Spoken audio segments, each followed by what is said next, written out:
Hello, everyone, and welcome to the Albarian where we play TTRPGs and have a hoot. My Would you like cheese with audio's... those quackers? We're having a lovely conversation about things. No, we're just talking about ducks here. Yeah, we need some duck noises What for is all cheese with this. quackers? Cheese with quackers. Quack, quack. Not duck confit, so Can you all tell that we're having a great time already about life? We are Morgan missing two Duxville. people. One of the people is at a wedding. The other person is out camping. It is still kind of that season, and we just have actually miserable weather still. Where's that rain? Can we have that rain back? I miss the rain. It was like 60 all week here. It was great. That being said, it's going to be Jeez. 90 all next week. It's I- been 100 and something every day for weeks. I'm dying. Yeah. So It's I not haven't. It's not been 100 here. We haven't actually had a single 100-degree day yet, which is phenomenally rare for Colorado. Colorado usually has had like a week straight of 100-degree weather. Instead, we've had huge humidity after all the rainstorms. The humidity's at like an average 80%, which for Colorado, that's insane. We're a dry climate region. It's like 30 at max this time of year. But no, instead we're getting 90 plus, 97 earlier this week with extremely high humidity. And I'm realizing, after I said we had weird weather here, that all of us, part of the reason why we do this digitally, are not in the same state. So it's like, hey, the only two people who would understand. Not here. Right. Twitch is telling me that an ad break has just finished. Lovely. Anyway, now that we are ready to get back ourselves onto topic, having discussed the weather and shared some quack noises, I am Murray, your lawkeeper for the day, joined by a Schnozboop, the Peter down there, a Tangerine over there, the Teffy or Teflesikatan, and the Big Tin, Stitch, down over in that corner. I understood what you said at first, and I thought you called me Eshnar's Boop. I heard that too. Oh, nice, good. A Schnozboop. No, that would have been. Oh, that is. That doesn't Galadriel. sound good. Boop. Oh dear. That's the official name for when he got banished or killed or whatever it was last campaign. Eshnar's Boop. The moment of finalization of Eshna, his boop. May it be so. I'm writing it down. Good. If you all ever run into Relly, that's what she's gonna say. She's gonna say, "Oh yeah, and then he had a boop."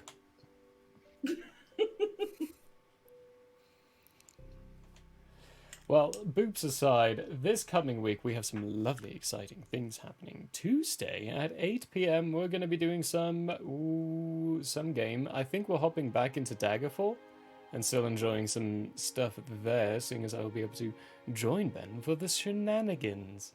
Here be shenanigans. It's the third Tuesday, so it's happening. Third Tuesday? No, it's the fourth Tuesday. No, it is the third Tuesday. It is the fourth Tuesday. Whoops, we did it a week late. Sorry, everyone. That's okay. Still happening. And Thursday, we're back with some Mystery of Bloodheim, but this time it's still the mystery of where's Bella and Wilhai, because they're on holiday too.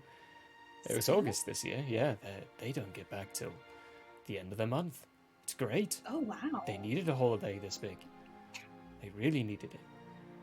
That's at 8 p.m. as well, so you can come on by to join Rightack, Smython, and myself for some lovely chit-chat banter and probably playing some Minecraft. Because I maybe have a grand total of 30 minutes of playtime under my belt. The game's been out for donks years now, and I've never played it still. Wonderful. And they want to make me suffer, so maybe we'll be doing that. And Friday, we don't have anything happening here, but I will be joining the wonderful Hans Half-Elven for some chit-chat and lovely times over at his channel. That's at 8 p.m. too, on Friday. Oh, there's a lot of things at 8 p.m. So come on by with that. There's going to be more little details I'll be teasing you all on Tuesday with that lovely guest appearance. You can go and find him at the twitch.tv/HansHalfElven. Great guy. Love showing up on his channel. I don't think I have any other lovely announcements other than, you can still buy this merch. Look at this. Look at this face. It was going to be Ultian today, but I was like, he's not here, so he doesn't deserve it. So here's a Teflesa Catan on a shirt that actually is really comfortable. It's a little too big for me, but it's a medium. Anyways, go buy our merch. It's on things. We got stickers. We got mugs with their faces on it. We got shirts with it all. The shirts are really comfortable. There's other little biddies as well. We're working on trying to get another site set up on things, but it takes time. And I have a full-time job on top of this. Bear with me, everyone. Bear with me. I will. There's a bear. Laundry or body pillow. What was the other one? It was your laundry or body pillow, and we had another product we need to make. But we have to do, like, special commissions for it. Your laundry or body pillow. Oh, I know. What? It was a double-sided your laundry or body pillow with, like, regular him on one side, and then Drow wanted his werewolf look. Oh, on the yeah, other Wolf side. Boy on the other side. All furrowed out. Yeah, but we had to, well, oof. Yo, that's gonna... In the future, maybe someday, possibly. If I get, like, 10 grand to spend on things. Right. Let's go make some friends. Let's go make some friends. Let's roll that intro and do some TTRPGing.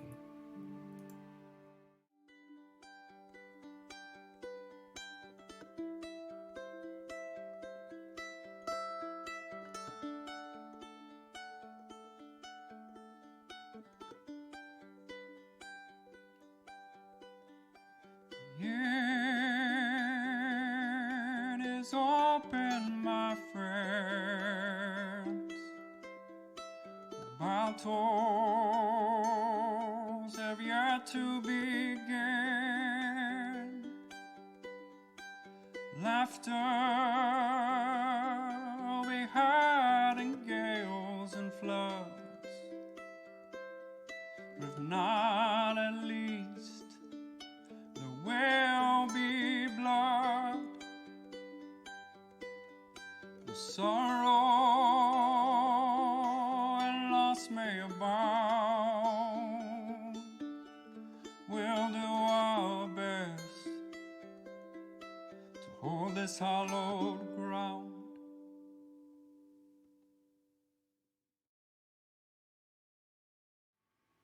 Hello everyone and welcome back. Last time on the wonderful Chronicles of Nathriel, Iridai version, the group finished up their little details for the lovely little murder mystery they went on and discovered and actually sorted out quite nicely. Travelled off to the guild again, the Calculated Risk Guild, in order to get paid. Were massively overpaid. And then journeyed with him for a potential deal for getting some shipped goods sent back to Pallius in agreement for what some of the random little quests and missions and requests that people gave them as they were heading out again. Deal successfully struck. They ended up finding a couple of people who came from Qualtra and decided to take on one of the first major character backstory missions. Who is not here right now? Ultian, his full path, and who he really is revealed out front to the group, has declared his desire to follow his journey and actually figure out what exactly is going on in Grantina. That's where I'll leave it. Where we left them all is them going to sleep. Like a bunch of lazy turds. We've been working all day. Yeah. I don't sure. sleep. Well, We caught a yeah. murderer. We went to a party. What else do we need to do?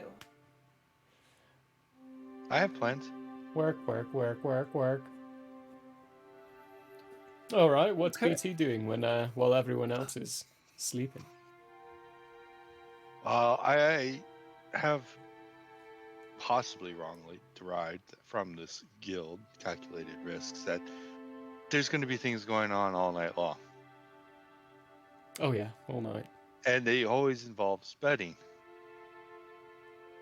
So Score? betting, Oh they yeah, bet yeah. on everything. No, So mine a little what betting. can Sometimes I'm betting what can I chores. do that's a calculated risk that I'm going to get everyone to bet on that I can win some money all night long while everybody else sleeps? Ah. Most of them bet drinks with each other. The majority is not betting money per Aw, se. too bad. So I mean, it's not that they're not doing that kind of stuff. You would get Well, you can't drink, so by spending time with them. Wager though, on jumping. You could. That's what you could wager on. Survivability of jumping off and not having a shoot. You'd probably survive something like that. Maybe. You'd learn though that the majority of the people here, how hectic, crazy, lunatically they act, most of what they earn, they give back to community. Mm. So when they're betting with each other, they're betting drinks or favors in the future, or taking on different kinds of community jobs. There is occasionally the odd coin, but it's going to be nowhere near in the quantities you want. It's going to be coppers instead of gold. then I will just spend the night getting to know the guild members. We can, You don't need role play it. Nah. Just increasing my fame or notoriety or whatever. Oh. You can also add 18 copper to your inventory Huh, okay. for the odd little pieces of bets that you picked up here and there.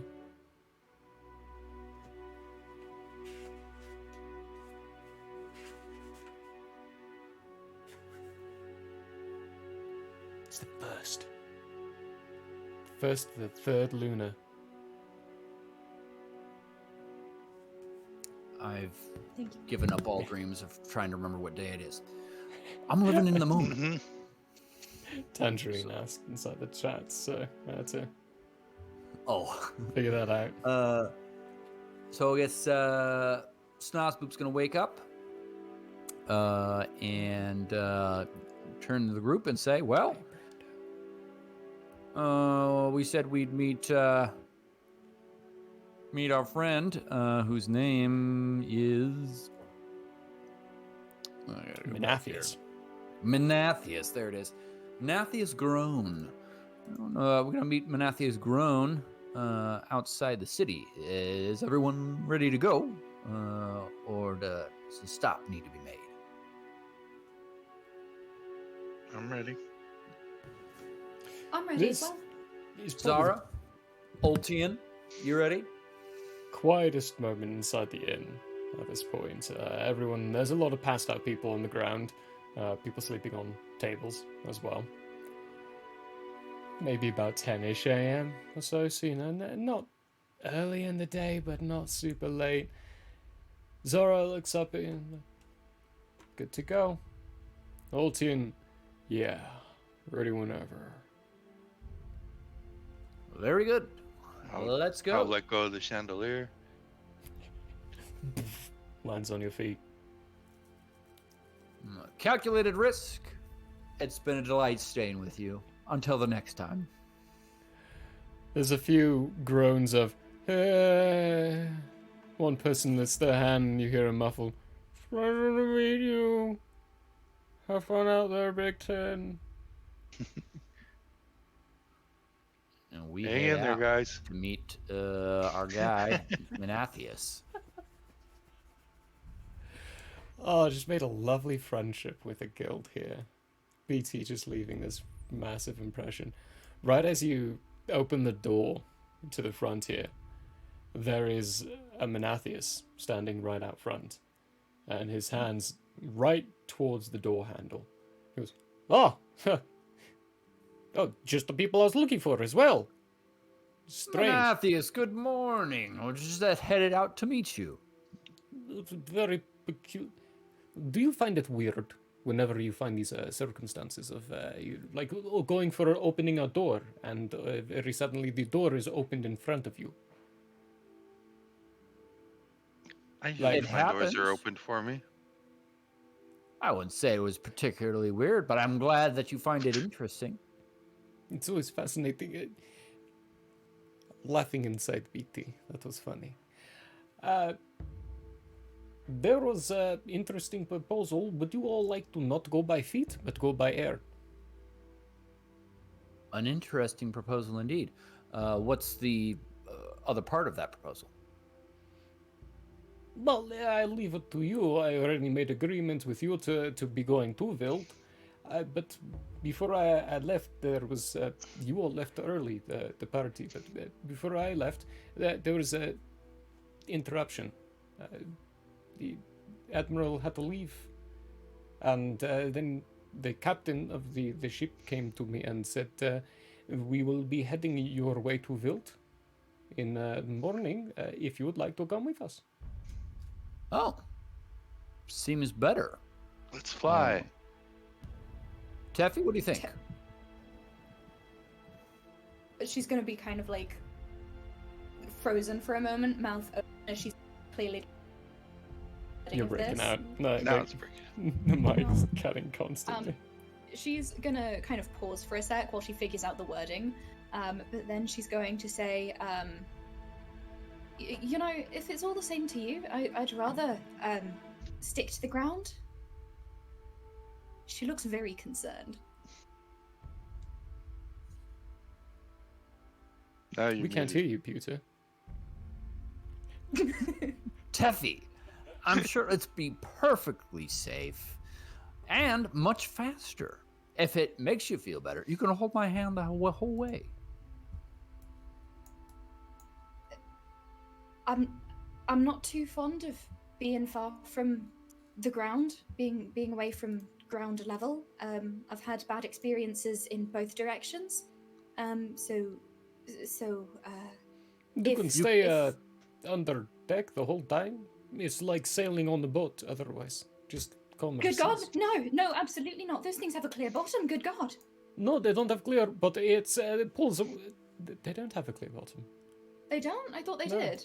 No, not a clear bottom. It's openings, so that when they actually want to be shooting downwards, openings can be slid aside. It's a Okay, that's solid worse. bottom. That's worse. So you know there are 3 decks, right? Like the area where there is openings at bottom. You don't have to be on that one. Teffy, if you'd like, I could put you to sleep. I'd rather not. I'd rather be in control of my faculties in such a situation.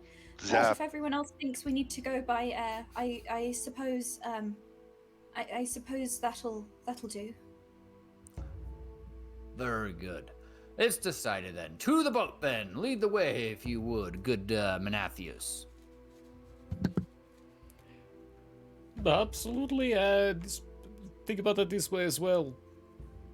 We're us going and traveling via ship in the sky. We'll be there by the end of the solar.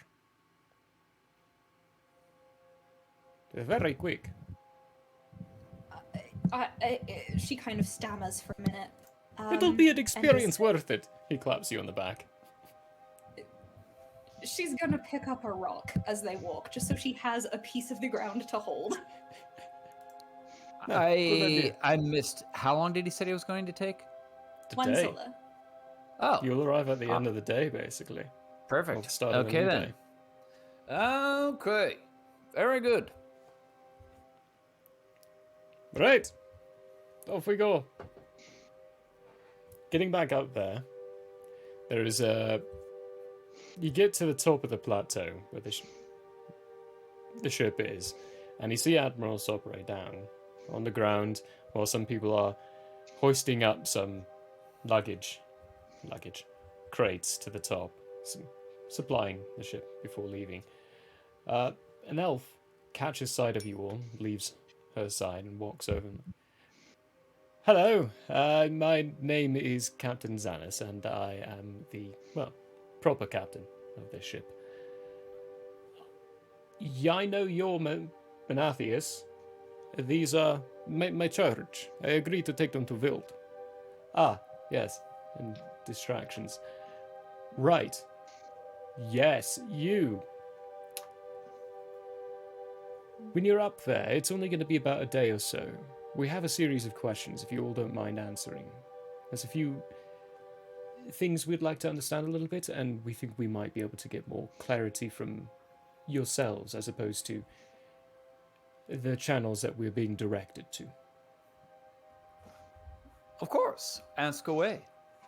Oh, not here. Just when we're in the air, though. Oh. Gotcha. As long as it's not near the edge. Yeah, sure.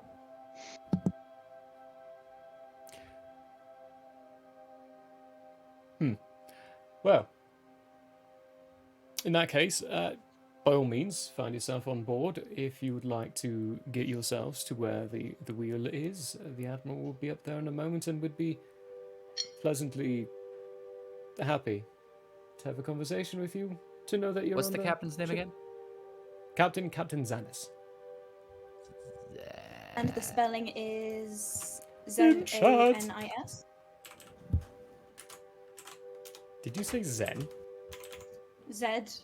Oh, I thought you said Zen. No. Xanis. X. X-A-N-A. Technically Xana, but Xanis is his preferred. Ship is the Lily of the Valley, same one. Lily of the Valley, yep, same one.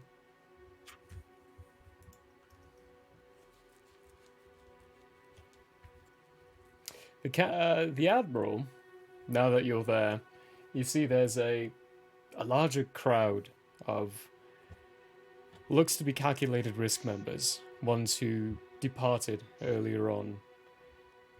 They're headed up here to either help in some way or for some reason, but BT, with your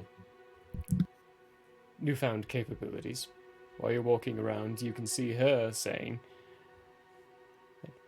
I told you no. I'm not going to do something like that so close to the city. Now, Raki, what do you have for me? Guildmaster Raki, who's in front of her, whispers something that you don't see on this one because you don't have the right angle. She pulls back and just smiles at him. That was too much. Fine, put it on board. You hear a whistle come from Raki and someone starts carrying this crate up the gangway. Just this way. Gangway's there, or you can take the lift. They're about to fill it up again, and I'm sure they won't mind you hopping on.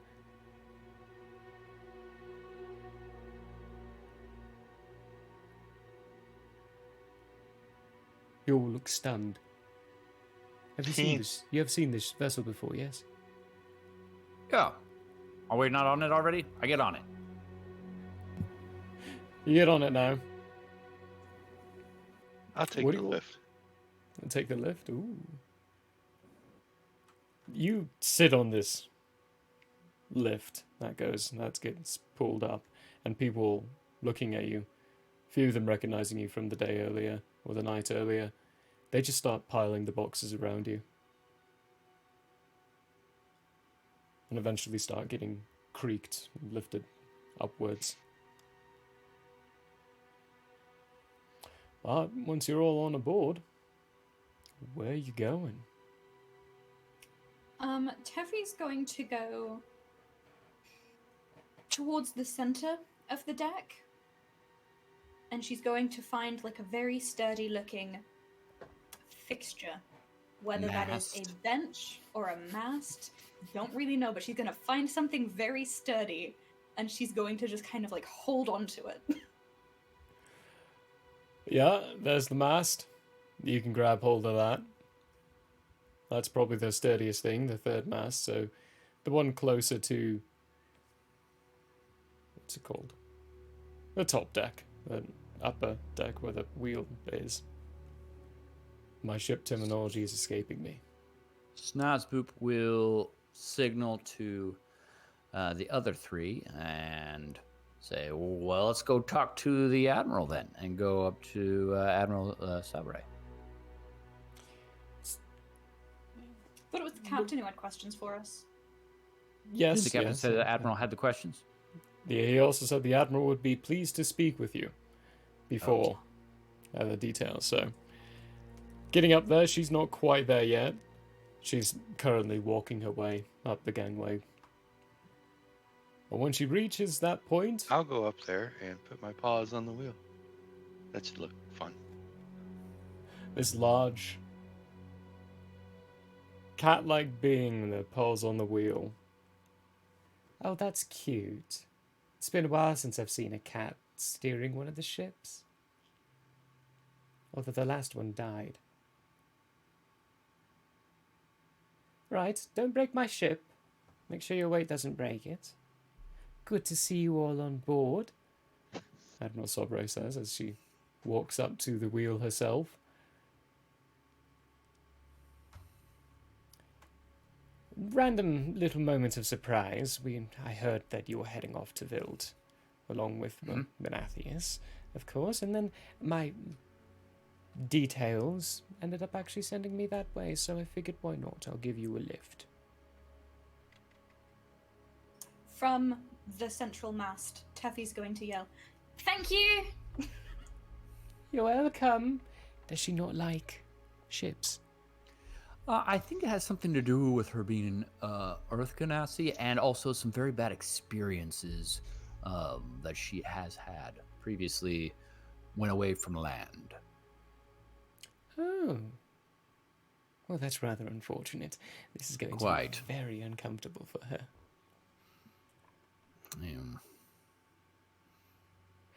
Captain, make sure she has... Right, yes, actually, I should do that. Excuse me. The captain's going to walk down to the center mast and hold out this... It looks like a leather harness. Do you mind? When we lift off, you might want to be wearing this. What is it exactly? It's a harness. It'll keep you on board. Oh, yeah, okay, she's gonna grab that. You grab it and he helps you put it on, adjust the straps, giving you general guidance on how to do something like that. This is only for takeoff. You're not going to be able to walk around with this, unfortunately. So if you're scared of the edges, just don't walk near them. It's not going to be anything too crazy. Except for right now. He puts his hand over the end of this long strap that for a while you're confused as to why there are several of these long straps on this harness. But as he takes the end of this, he puts it against the wood, then puts his hand up against it. There's a little bit of a flash underneath. Then when he pulls his hand away, the strap is now embedded inside the wood. You're also going to be stuck in this place for a while, just for until the end of takeoff. Okay, cool. Whatever's secure. This is definitely secure. If you're going anywhere, the mast is going with you. He knocks on the wood Is for a this moment. something? Is No, this we're something good. that Teffy would be able to get herself out of in case she needed to in an emergency? Yeah, like there's a central unbuckle it. snap, like where you just Sick. slam on it and it'll completely come apart and unbuckle. So you can. Cool. Otherwise, Do you'd I be see this casting. exchange? You do, yeah.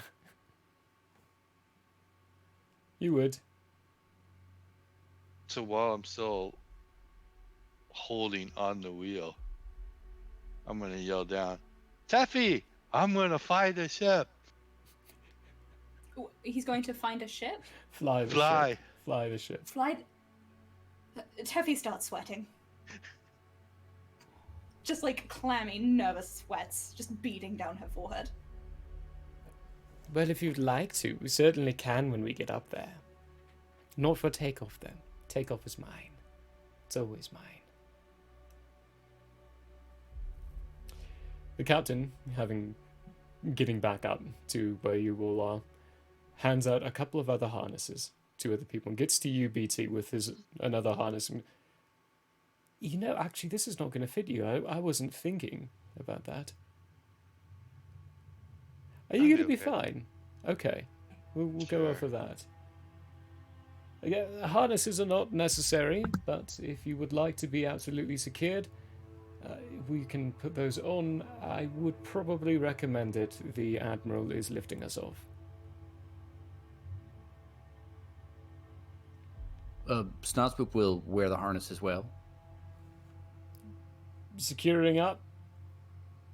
Zora eventually puts it on, secures up. Altian does too, in the end. He's not here, he doesn't get to say no. I don't want to roll and have him just fly off the edge and die due to falling. That would be awful. Not yet, at least. Not while he's away. Down over the side. That would be hilarious to kill him while he's gone. You gotta admit. It would be kind of funny, but not. You hear various cheering going on the sides. And the captain looks over at the Admiral. You're not going to... Oh, yes, I am. How much did he pay for that? Very hefty. Great. He reaches his hand into a bag and then pulls out another harness and puts it on himself. All right. Sorry, go ahead. Are there any passing crew members who are still doing some final touch-up? A few, yeah. You can also Okay. see at this point several of the crew members are now also putting on harnesses themselves and fusing themselves Okay. to parts of the boat, ship. Teffy is going to kind of wave one down and beckon them closer as subtly as possible, and then say, "Do you have any Dramamine or whatever the equivalent of Dramamine is in Iridai? Ginger root, maybe? I mean, just a herbal one." Oh, honey, I'm so sorry. No, we were kind of born to the air and to the sea. We don't carry the supplements that normal landwalkers would use. Okay. Yeah, I wasn't exactly expecting to be separated from the ground today. Oh, All right, thank you. You'll be Sorry. all right. The takeoff's a bit rough, but the rest of it's smooth sailing, quite literally. She's just holding her rock. She's white knuckling that rock she picked up. For context, this is the rock.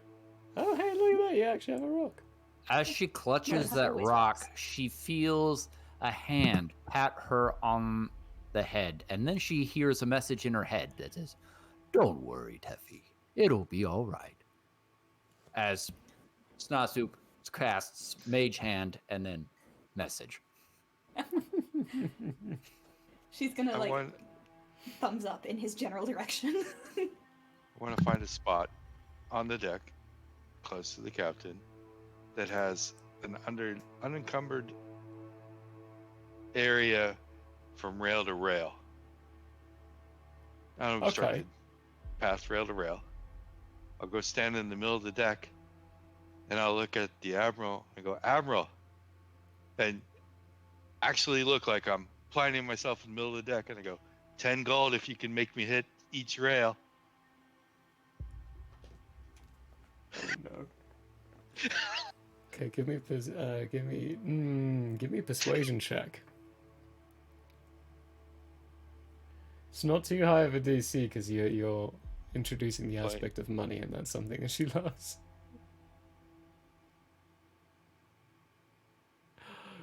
Give us something Let's juicy. see. It's a 12 plus persuasion is plus 5, so 17. 17. Oh gosh. She grins. And the captain, all right.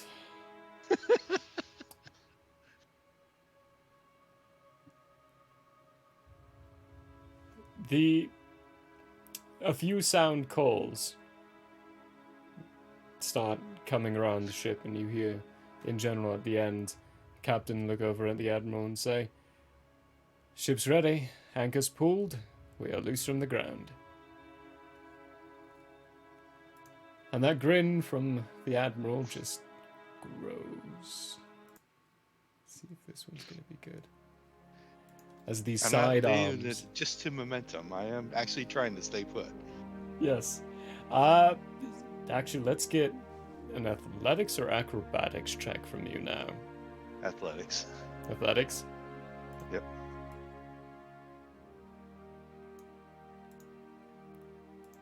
That will be I believe that is 19. 19. Okay.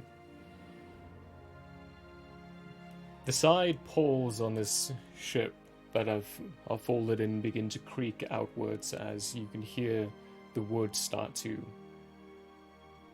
itself creak. Those of you who can see over the edge, the ship starts to lift off the ground, moving upwards just ever so slightly, and then it starts to tilt as these sides finish, click into place, and some sailors on the side start pulling these ropes, and these sails come out and they quickly fasten it up. The admiral steps away from the wheel, steps to the front, says, "All right, who's ready for a fun ride?" You hear a general Fun? resounding, "Yeah!" She pulls out this sword, very ornate, beautifully made, with flower decorations all over the metal glowing in different colors, and plunges it into the deck. Everything goes still. All the wind disappears completely for a moment, and then you hear a snap. A build of a and a pop. BT. The ship very suddenly lurches forward as all the sails get filled magically in an instant with this air. Your check is enough to keep you kind of grinding for a split inch or so on the deck as the ship starts moving forward, but your grip is not enough to maintain the pure hold of its vast acceleration. Snozboo, if it weren't for the harness, you probably would have gone flying backwards with this sudden burst of movement. Teffy, your just back is placed into the center pole.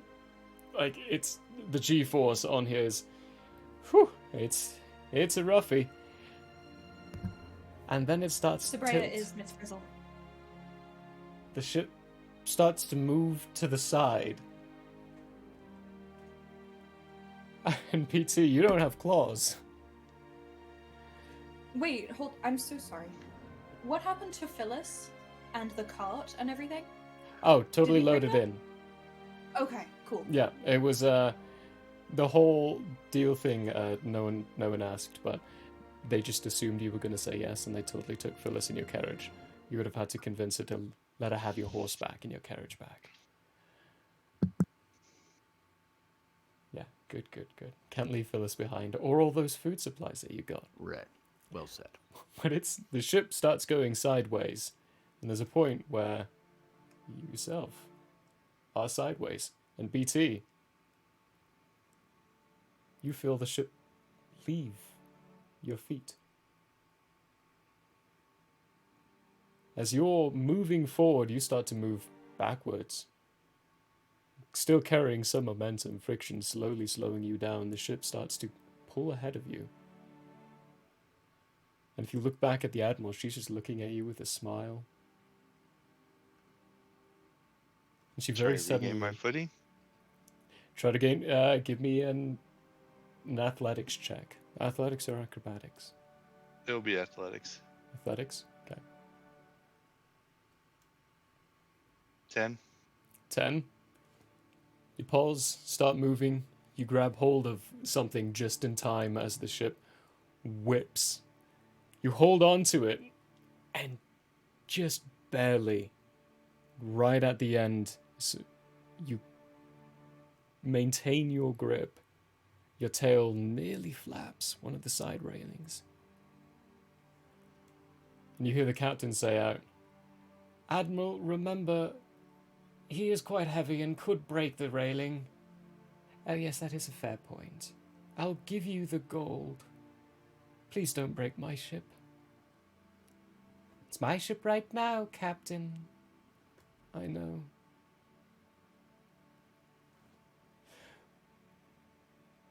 You're all sideways.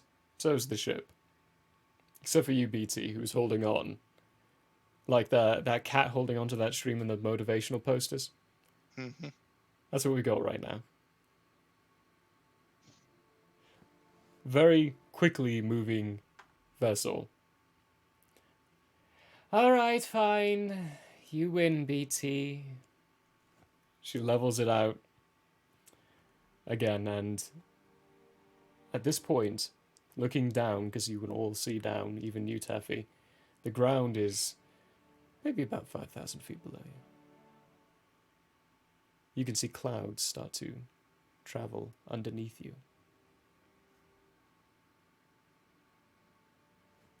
Ship now level. You can see the sails slow down a little bit. The strain on the wood stop creaking as much. But that was only one rail. Yes, I know. I would flip it around and do some fun maneuvers and acrobatics, but my captain's a little worried about breaking his ship so soon to having left dock. And there's not really actually any proper skyports in most of the cities near Adai, so getting this ship repaired here is a little difficult. I understand. It's a fun challenge, though.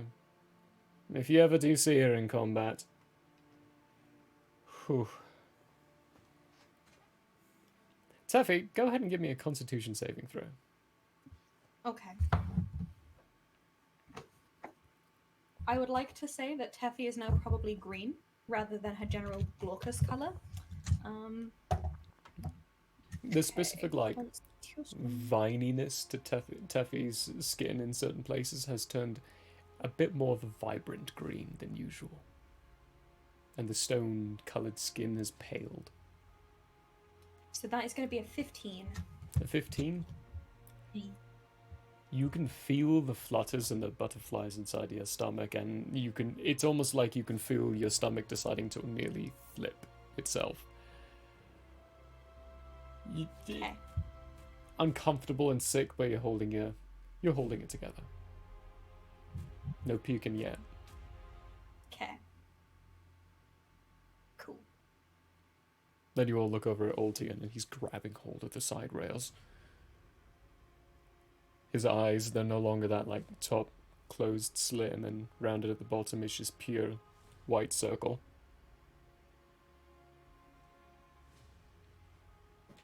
Zora too. Can we tell if he's excited and having a good time, or if he's freaking the hell out? Oh, they're not here, so I'm straight up saying Zora and Ultian are freaking out. Zora's putting themselves on the ground as much as possible, flattening, even though they're harnessed in. And Ultian is just grabbing hold of things, kind of white-knuckling it. And it's only because of the way Sobreya lifted off.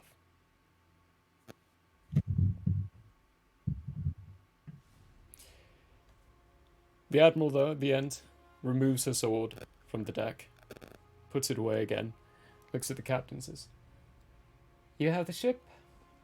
And remember, our list. Yes, I already gave them a heads up. Right, you heard it, you rats. Get yourselves untethered. We need to be in Vilt by the end of the day.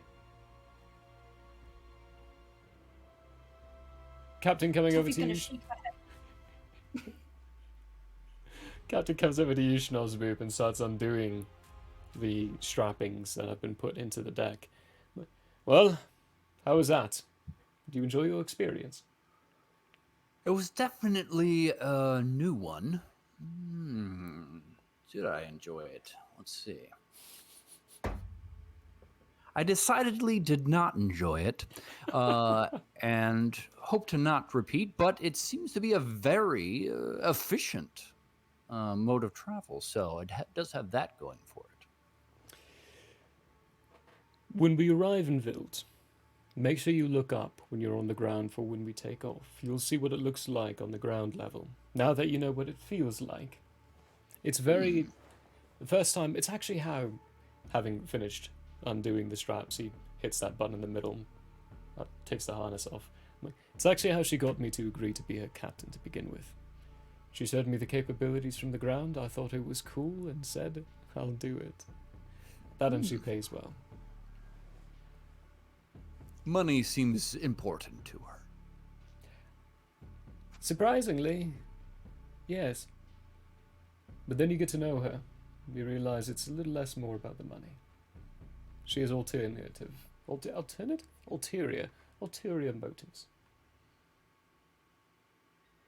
All for the good, Interesting. not for the bad. Oh, I'm sure. You said that you had some questions. for Yes. us. Let's get your, He looks over and... Oh, poor thing. Let's get your Ganassi friend.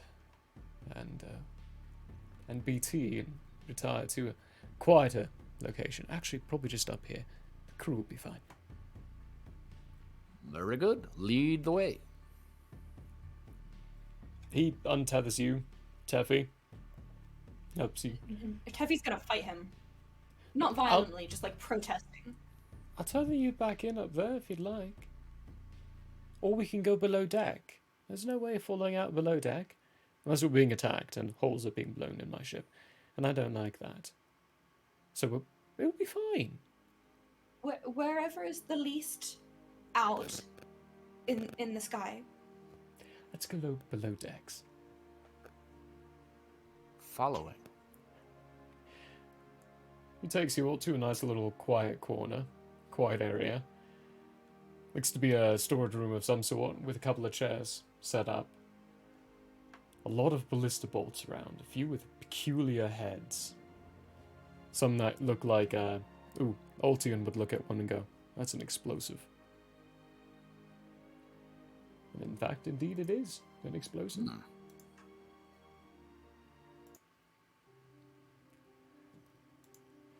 Right. Well. Have you all ever been to Strogo before? I never had. It's an interesting place. I quite like it. I think I passed through it? Feels like I did. You did, yeah. Did I? Yeah, You I would have think if so, you came, yeah. You came with me. We Huh, passed okay. through, staying at the Twins Way Inn. Mm. I usually just stay on the ship, so wouldn't know the actual locations, per se. Anyway, well, to business, I do suppose. If you have any questions for us as well, by all means, please feel free. We would very much enjoy just a general conversation. However, a few of you said you are a messenger of peace, Nosboop. You yourself, Tuffy, you appear to be into those alchemical mixtures of things, and Big Tin here is, well, I don't think I need to be telling you why we would be interested in something like that, or someone, from what I'm being told. You other two, well, you're just welcome to be here. Who would anyone like to start, to begin? I have quite a few questions. Oh, well, You lead off. Ladies first. There's a fair one. Taffy, your alchemical mixtures, how do they work? So I'm a junior. My dad and my mic is cutting out, I think. Yes. Rude. Damn. Quite rude. Okay. Okay, I've moved it a little bit closer. Fingers crossed. So I'm a gene warrior, just like my dad. So basically, we can. It was a whole thing with the gene wars and all that. But basically, we can get like bits of a creature, like a fur or a feather or something, or like even some blood, whatever, bits of a creature, and we can use it to get some of their abilities. So we can get like a super sniffer of a greyhound. We can, do things like that. And well, I'm aware of the fact of the strengths of it. I'm more curious in how it works. Like, as in, is it magical? Are you actually changing your physical body, or are you magically altering it? So it kind of depends. I haven't studied it in depth, nor was I like technically trained as part of the army or anything. All I know is from Pappy. But from what I've gathered, it can physically alter us, especially if you go too far with it, like what they see. If you go too far, and there are some kinds that can like physically alter you. So if you like, you can end up scaled, you can end up patchy. What's his face? I think grew into an extra limb or got all stretchy or something. It can physically mess with your body, but I'm not sure if it's like magic per se. Because in the context of this world, I don't know if it's more. Huh. We have a group, the Slabar Nation. There's these people called oceanists. Well, I say we. It's actually we, meaning the admiral side of we, as in Quayla, original hometown. They do something similar.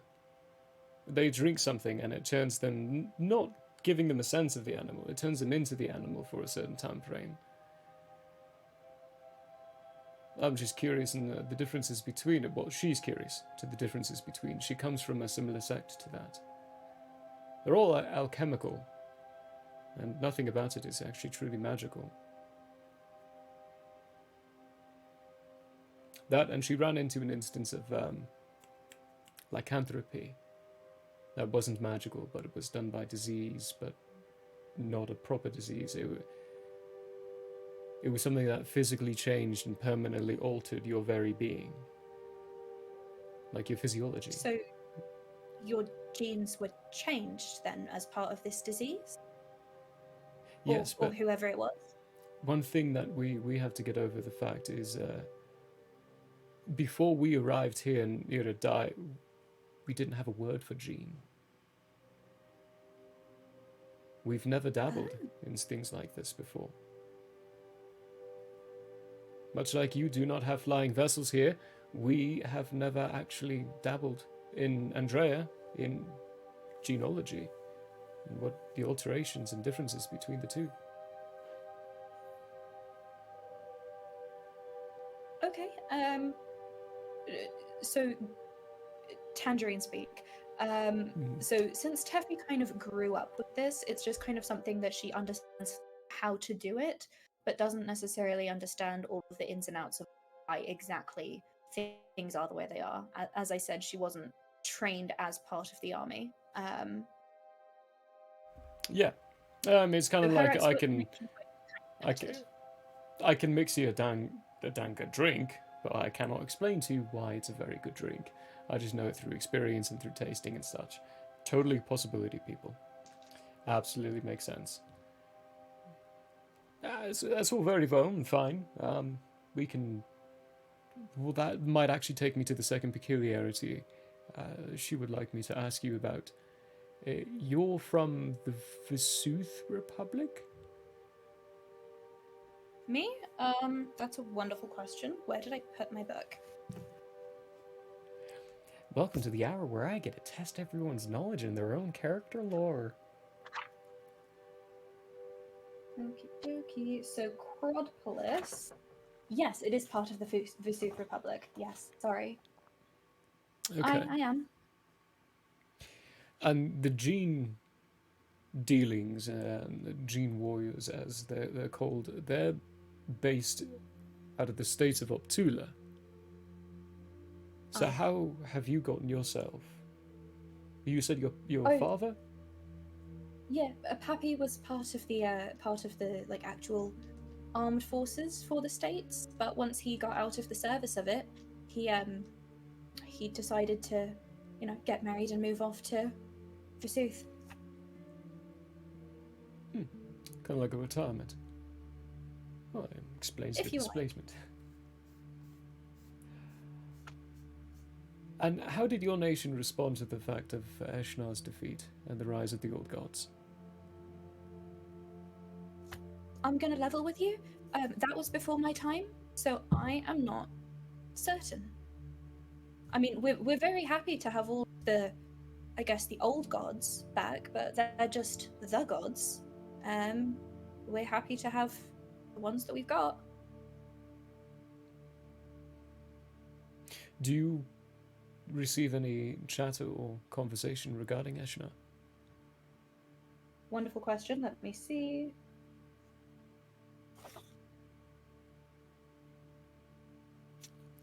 No. Not to my knowledge. Not really. Although, wait, hang on. Oh no, that was not Eshnar. That was Emla. My... Yeah, no.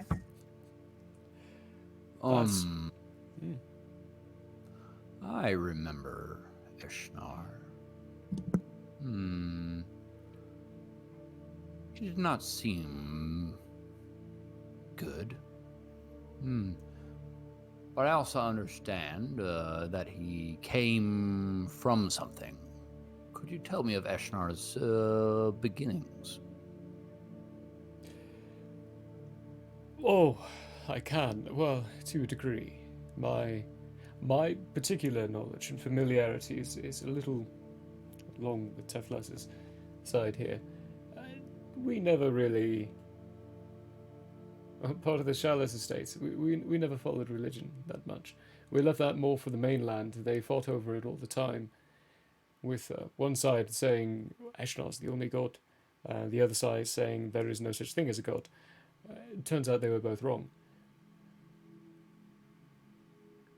The Admiral, though, does have some fair stories of when she travelled with a group who, well, actually the voice of the gods himself.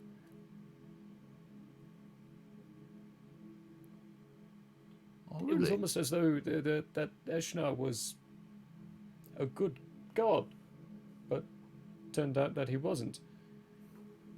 There's something about him rising to power in a violent way and then kicking all the other gods out and then hunting them down, putting it in a nutshell. Violence will always have its price, I've found. In this case particularly, yes. No matter, the voice of the gods did manage to defeat Eshnar. He shouldn't be coming back. What other questions do you have for us? Well, for yourself, I actually have a few. You're part of the Messengers of Peace, a fairly new organization here. What spurred True. your existence? Yeah, so I was actually a part of the first wave of messengers to be sent out to spread the idea that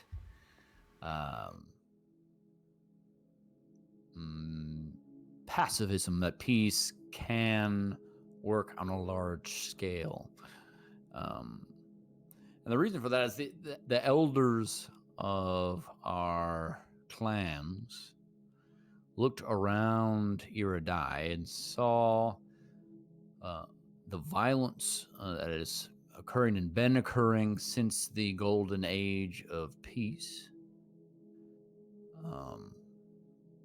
Decided that the only way to bring that back was to encourage peace throughout amongst all peoples, to bring us back to a similar time. And when they announced that, I knew that it, at last in my old age, had come to an opportunity that I could grasp onto with both hands. So I did. Funny how age can have an effect on that. I've been under the service of the Admiral here for 20 or so years now. And through the years, I can safely, cycles. That's how you will call them, cycles. Through them, I can tell you she's become more devious, but also more generous.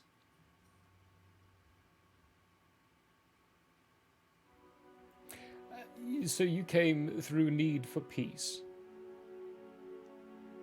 Yes. Apologies, it just isn't something that clicks in my head. I don't understand.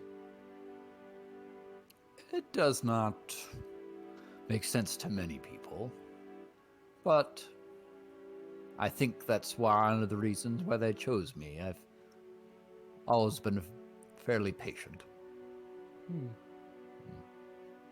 But I think perhaps if you follow along with our tale that's, really just beginning as of several weeks ago, even, and all that we have accomplished thus far, I think it is a possibility that peace can overcome conflict, can overcome hate between peoples. So we'll see how it goes, I suppose. Small sample size thus far. Yes, but you show potential. You certainly do find different ways of resolving issues.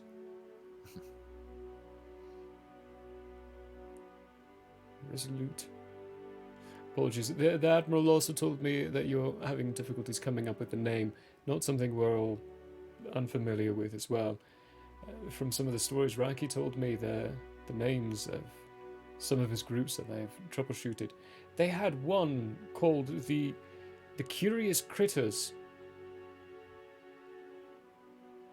That was my reaction too, confused look. A group called the Curious Critters. They didn't last long, apparently. No one wanted them. Not a catchy name. I would think not, just based upon the name alone. That's quite alright.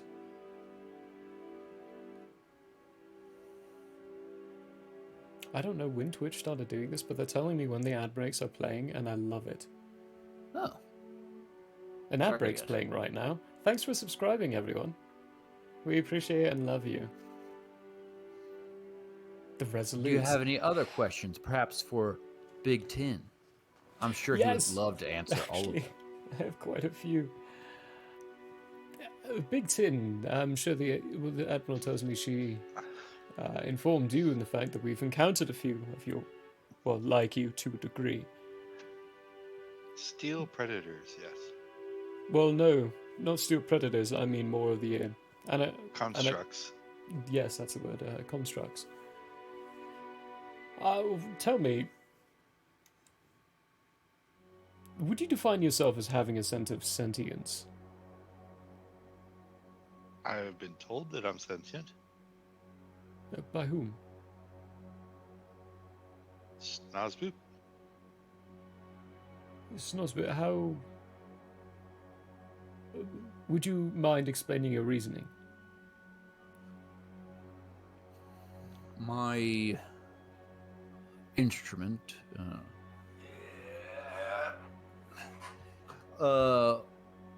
was especially gifted to me by the elders of the clans, and one of its unique, well, not I guess too unique as the other messengers have it as well, but one of its properties is that it will tell me when something is sentient, so I am sure not to harm it.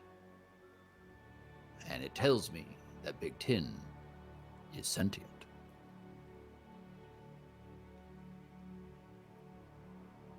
Do you think that is because life has been created inside of him, or perhaps transferred? Well, we're just talking hypotheticals. I had not considered. I just knew he was sentient and moved on. Let me think here. Transferred would indicate a presence before, and I have no memory of presence before. But a perhaps violent or urgent exchange would have perhaps wiped your memories. If that such a transference happened. Wouldn't I such a transference leave other scars? Possible. Emotionally? If you know where to Well, look for them. And if I you're mean- aware of it to begin with. You could say that your unknowing of many or if anything around you without being told is a kind of a scar, potentially, depending on how you look at it. I don't But get the feeling. I am not an artificer as my friend is, but I would find it difficult to believe that a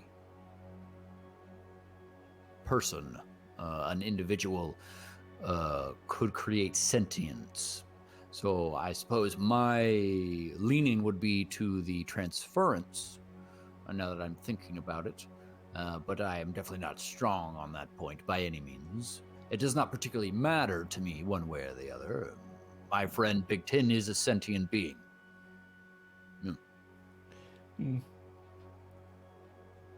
I hear most of the creations of the Steel Predators was done during the time of the Gene Wars, which was a high-stress occasion. There has been documented presences and occurrences of transference to not just beings like yourself, BT, but to objects as well. For an example here, Schnorsboop, when you see the Admiral again, go ahead and do your loot thingy and tell me how many sentiences you sense on her. Fair enough. Will do. So it is possible for that. Actually, can I see your loot for a moment? Of course. Be very careful. Oh yes, of course. This is gorgeous. These markings all over it, are they decorational?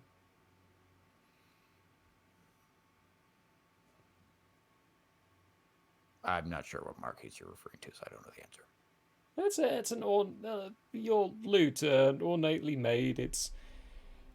It almost looks like the decorational ornate lute that you just never play, but when you play it, it's the purest sound you've ever heard come from a lute kind of instrument, but it's beautiful. So There are decorative? Do I think they're decorative?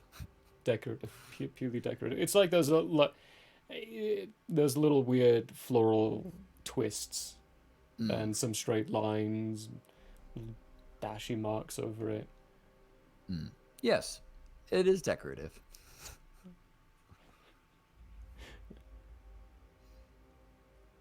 Wow. They did a very good job making this. There you are.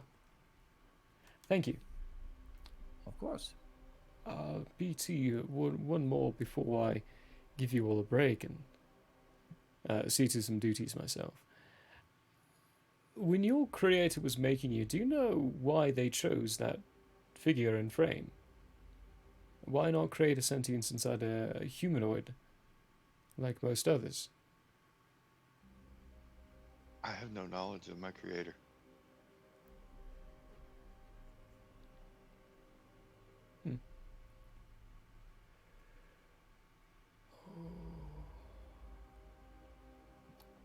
First time I have knowledge of anything is when I was first turned on. 3 weeks ago. Or cycle of whatever lines. Or Lines. lines ago. Yeah. Or lines ago. That's actually fairly recent. Surprisingly. Well, peculiar.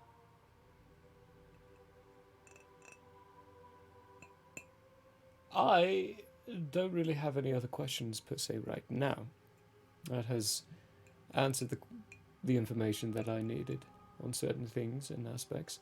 Schnorspoop, I might have a couple more for you regarding the messengers of peace.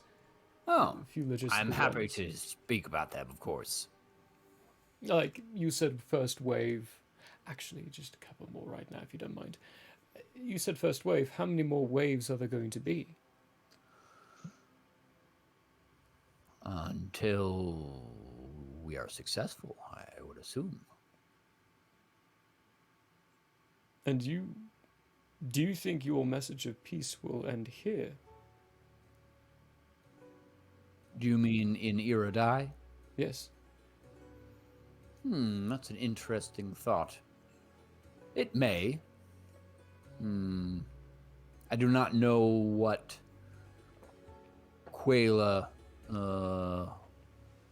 or the other continents are like. Perhaps they have a history where violence is successful for some reason. That does not make sense to me in the context of Iridai.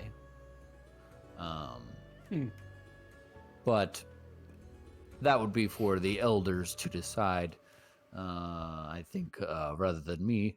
I think if our mission was successful here in Iridai, that would be good enough for me. But if the Admiral, for instance, asked me to come to Quela, I would, of course, oblige and spread the words of peace there. There's one thing about peace that we can say for certain, especially those of us in Andrea. During times of peace, you make less coin. Depending on your business, I suppose. That would be true. I'm sure farmers make a fair bit more coin in peace than in war. Because in war, their farms can get destroyed. Although that does increase prices, prices of demand, perhaps, but... Now you're getting into the nitty-gritties of the complications of that statement. It's a difficult one to ponder. Well, I heard that one from an old acquaintance, actually. Someone who used to be part of the Shah's estates. He left a long time ago, though. Did he seek war? It was always difficult to tell what he sought. He sought... Actually, I genuinely don't know. I was a midshipman just before he left. I was nowhere near this position. He would always tell me to always keep an eye on those who are in control, because they're the ones who are going to be telling you what to do next. Doesn't matter looking at the future for yourself, because I had no control of the future. Neither do they, to be fair. Mind you, our home is still technically a ticking time bomb right now, so we always usually live a little fast and free. Like the calculated risks. Yes, to a degree. I think that is why my crew enjoys them so much. And the Admiral. That and she makes a killing on the money here.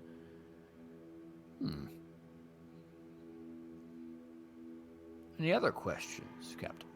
I don't think I have any more for you. Have you any for me? I have sailed over the archipelago a few times. I've sailed around it once. Been to different parts of the continent here. We have several pieces of information regarding other bits, rumors, potential. Is there anything I can help you with? So now Spoop will turn to Teffy in expectation of questions.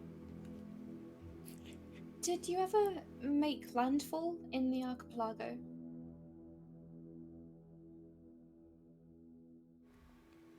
No. For a few Okay. reasons. There was one moment we tried. And this was the first time sailing around. We weren't sure how long or how wide of a berth to be giving the archipelago. We nearly got to a point where we ran out of supplies, but thankfully just beforehand we ran into, what was that city called? Plebis. Plebis in the Grantina Senate. We went in, and this fog seemed to be getting a little bit worse to a degree, so we sent a longboat out in the front to be our sight in case any land crept up. We heard from the front for us to weigh anchor immediately, so we did, and they came back with reports of a burning landscape. A place that we definitely did not want to be setting our docking at. And there was no food And on it at all, in any way. That was all they saw? Just a burning... Just a burning landmass? landscape. Any idea as to how big it is? Or if there were others, if it's a series of... We sailed immediately out. That was before my second encounter, when Admiral Sabreo or Admiral Willow was insane enough to sail us into the mist from above. We nearly crashed into some very large trees. And I mean large trees. I've seen hills smaller than these trees. Did you happen to see anything other than these trees on this encounter? The Like mist was any still very thick below us, insects unfortunately. in the trees or anything?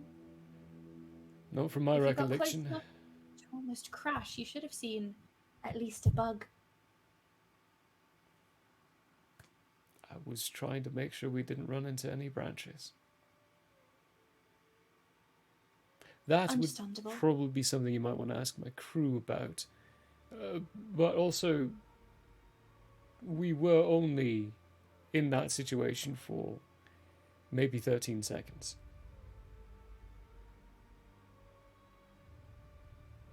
Okay, alright. Do we know what kind of trees they were? What do they most closely resemble from what you've experienced They looked outside like of large the archipelago? pine trees? I'm a sailor by rights. I don't spend much time on solid ground. So knowledge What of was trees I the- don't really need. What was the climate like? Was it warm, temperate, chilly? What are we talking here? I don't know how entirely high we were up at the time, but it was still fairly chilly because of the wind. It was misty because of the archipelago. Okay. I wasn't uncomfortable. I mean, I would probably say it'd be safe to sleep outside. So it For didn't feel like a climate-wise. tundra or anything. Okay. No, it wasn't too overheated or anything. Okay. Thank you.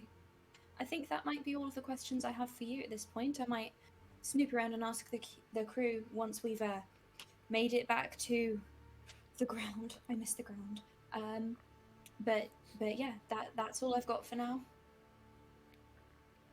When we reach Vilt... Oh, that's lemonade. My mouth is overwatering now. Oh my goodness. When we reach Vilt, it'll just be a drop-off. We're not docking. Oh, okay.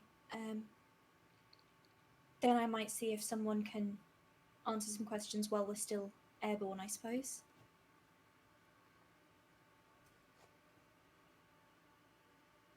A good chunk of the crew is below deck, so if you don't want to go above deck again, you can just stay down here and ask them. Okay, I might ask a couple of people. but I do need the air, just not to witness how far we are from the ground. So I'll ask a couple of people, and then I'm going to go back to that big post thing. It's called a mast. Teffy does not know. Mast. 6,371 feet. Change the What? 6 to a 5 and you've got that fairly close. 5,371 feet. That's how far What? we are from the ground. I could have done without knowing that. You asked. Yeah. I don't think I did. Did I? Did I ask how far we are? In a certain way you did, yes, I can see it. Whoops. Not directly, Okay. but it was subvert. No, not for Big Ten to say. Yeah. Okay. Yeah, she's going to visibly go to a lighter blue-gray color at that notification. And she's just going to, like, nod and Yeah, anyway. Moving swiftly onwards, she's going to investigate some crew. Investigate some crew. Okay. Snozboop. Probably just gonna follow Teffy. He doesn't really know what to do on this flying ship amongst these foreign peoples. So he's just gonna follow her around, see what she does. Quite frequently hearing strange languages shouted around. Things that even your own ears, where you're not hearing it and going, oh, that's Grantinin, or that's Uptulin. No, you're going, that's some strange language I've never heard before. That's a foreign one. Asking a couple of the crew on occasion. You get... There is one person, a couple of people who are kind of taking care of some rope at a time. One of them looks at you and... I saw something, yes. It was... It could have just been a log, though. Hey, the size you're talking about as well, for what it was. One of them is a human, the other one's this dwarf, wrapping up some strings. And it was probably just a giant log. Are you familiar with those insects that disguise themselves, yes? Yeah, Like log sticks. a big stick. Yeah, a stick bug. That's what I saw. A stick bug. But it was huge. It But- was massive. Like at least 6 feet long.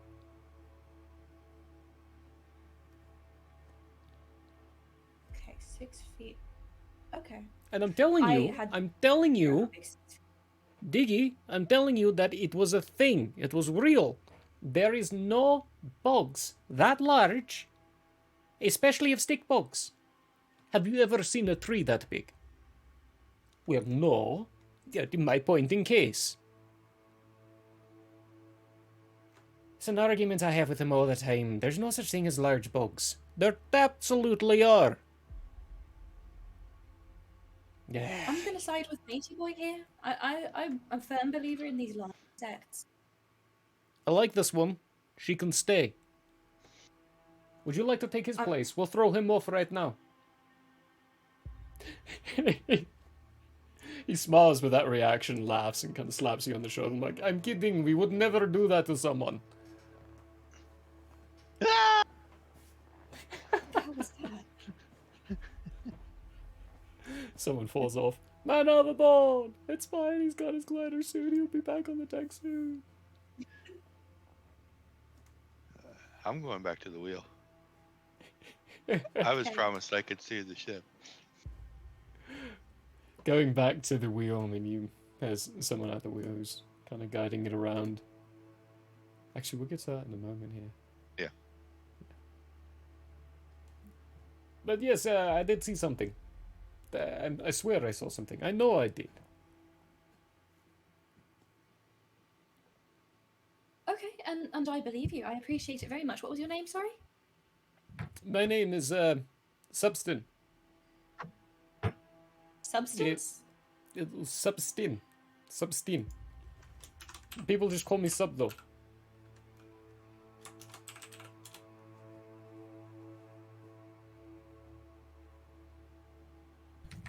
All right, thank you so much for that. That is actually very helpful for something I've been looking into.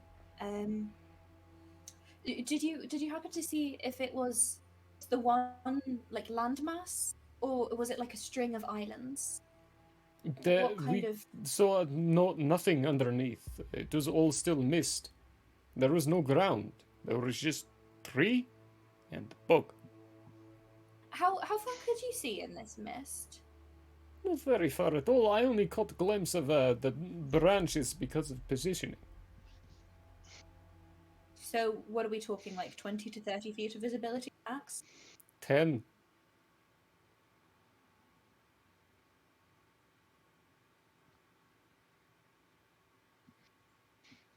Very interesting information. Thank you so much, Substin.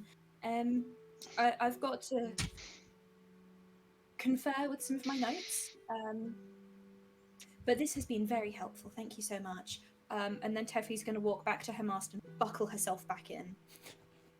Hana's still there. Start working, looking through your notes. Buckled up. BT, you getting up to the wheel. Just gonna call it the wheel from helm. That's it. That's the word. Helm. Hour and a half. Took me an hour and a half to figure out that word.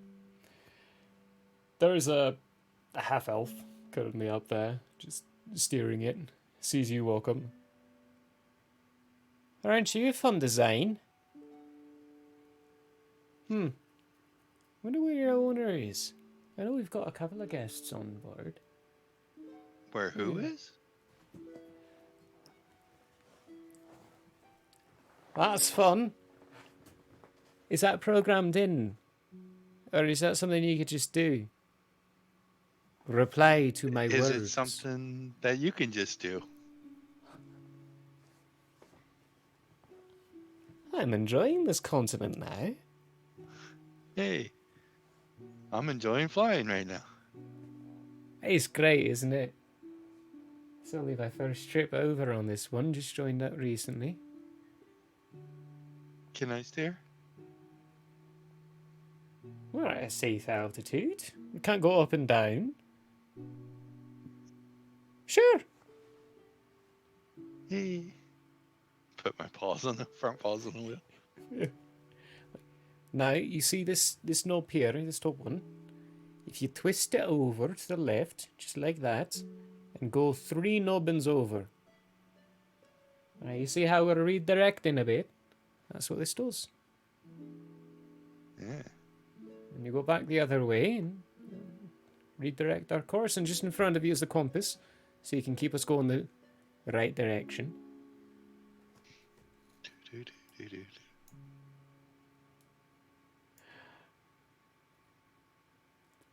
BT steering. It should come in, wave us a couple of times, but says for the most part it's pretty easy to keep the ship going in a straight line at this point. Mm-hmm. It's gonna take you a full day to get there. You'll probably arrive at like 6 a.m. ish. I'm probably gonna have gone to sleep, you know, a normal time, so as to wake up, 6 a.m. ish.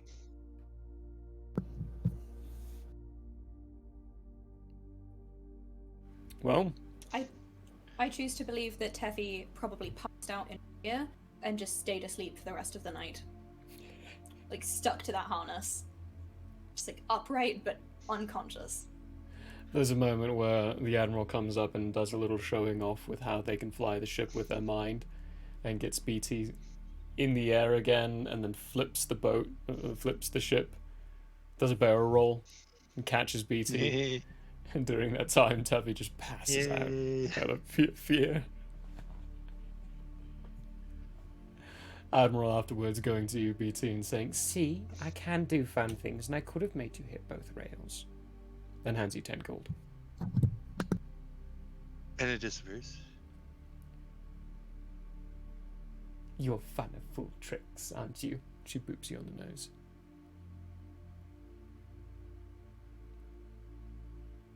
Well, I have things that I need to do. If you all need me during the night, you just give me a knock. Otherwise, I'll be in Thank you, meetings. Admiral. I'm steering the ship as much as possible. All night long. They let you. Okay. There's What a sense of amusement about it. Yeah. Yeah. What are you saying, What are Tevin? Zara and Caleb doing?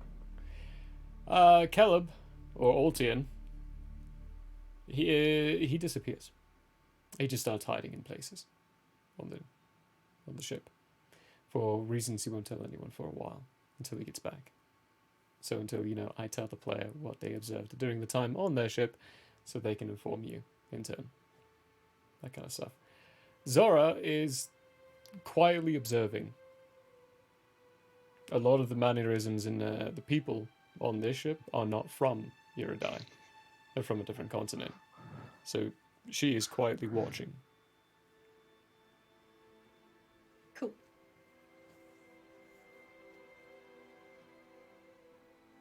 But because you're traveling by air, via, I have a very unique encounter chart made up for you all. So who would like to give me percentile dice?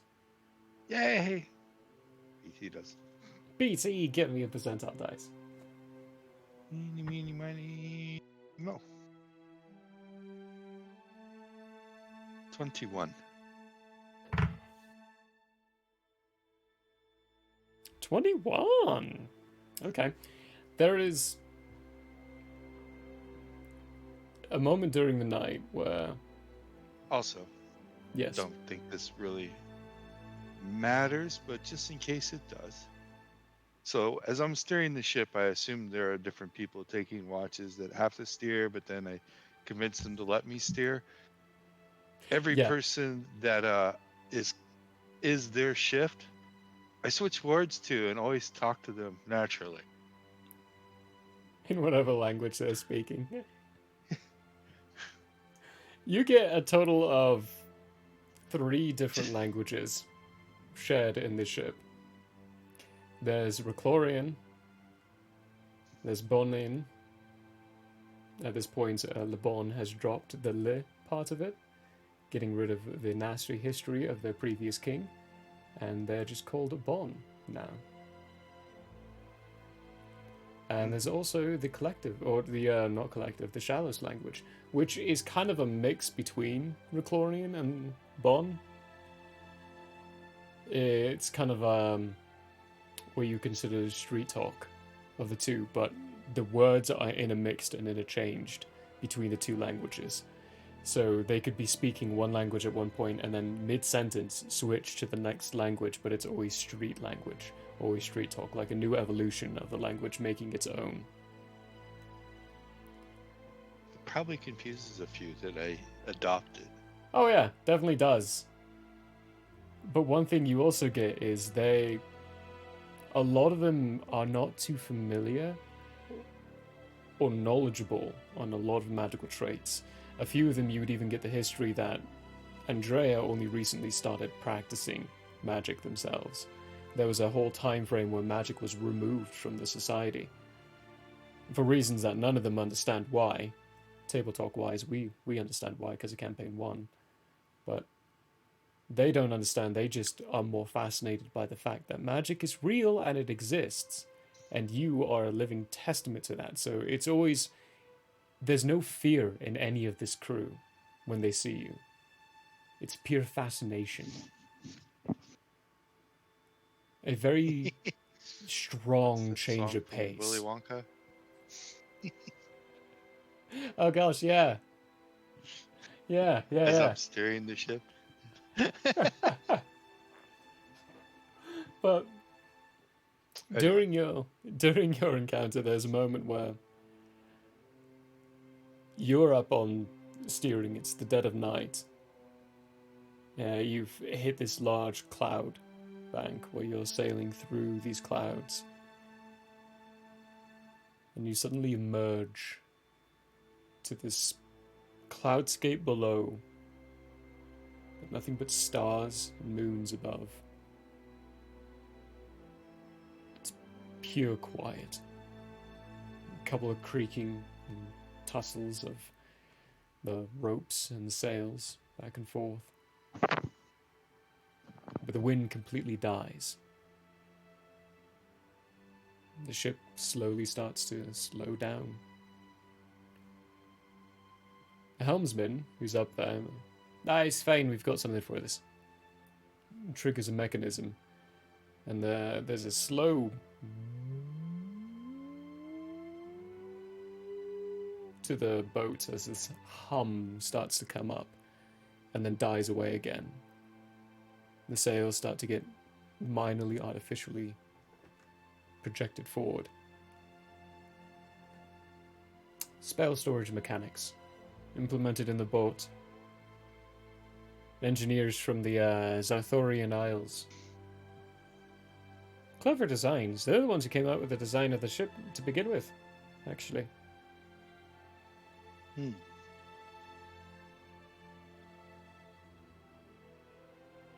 We'll be able to move through this still.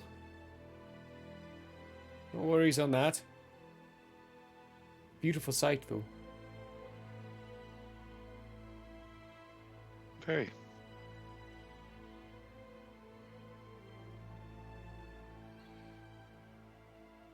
I love the fact that there are group names just randomly appearing inside the cruise table chat during this time. Well, the night passing through, the beginning rays of the sun start poking up over the Globshack marshes that you can very clearly see from this altitude. And when the clouds do part as well, you can even see some of the fields of the Optulin country on the other side of the Globshack. You're high enough up, you can see that far. Ish. It's like seeing France from Dover Castle. You can see it. It's very tiny. And it's only on a very clear and good weather condition, so you can see it.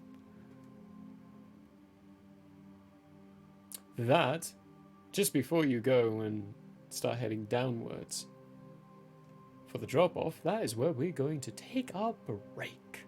A little bit of an early break, but we're definitely not going to be touching the mission without two of the players missing, so might be a little bit more of a shorter session today. We'll see what happens. But yeah, we're going to take a little spicy quick stuff break. happening. Spicy Probably. stuff. Spicy stuff. I'm excited for who you're about to meet. This NPC's been in my head for a while, and I'm ready for her to exist. Let's take a 15er and head on back in a little bit of a moment as they join Menathius to the city of Vilt. Where's my break screen? Back in a moment.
Hello there.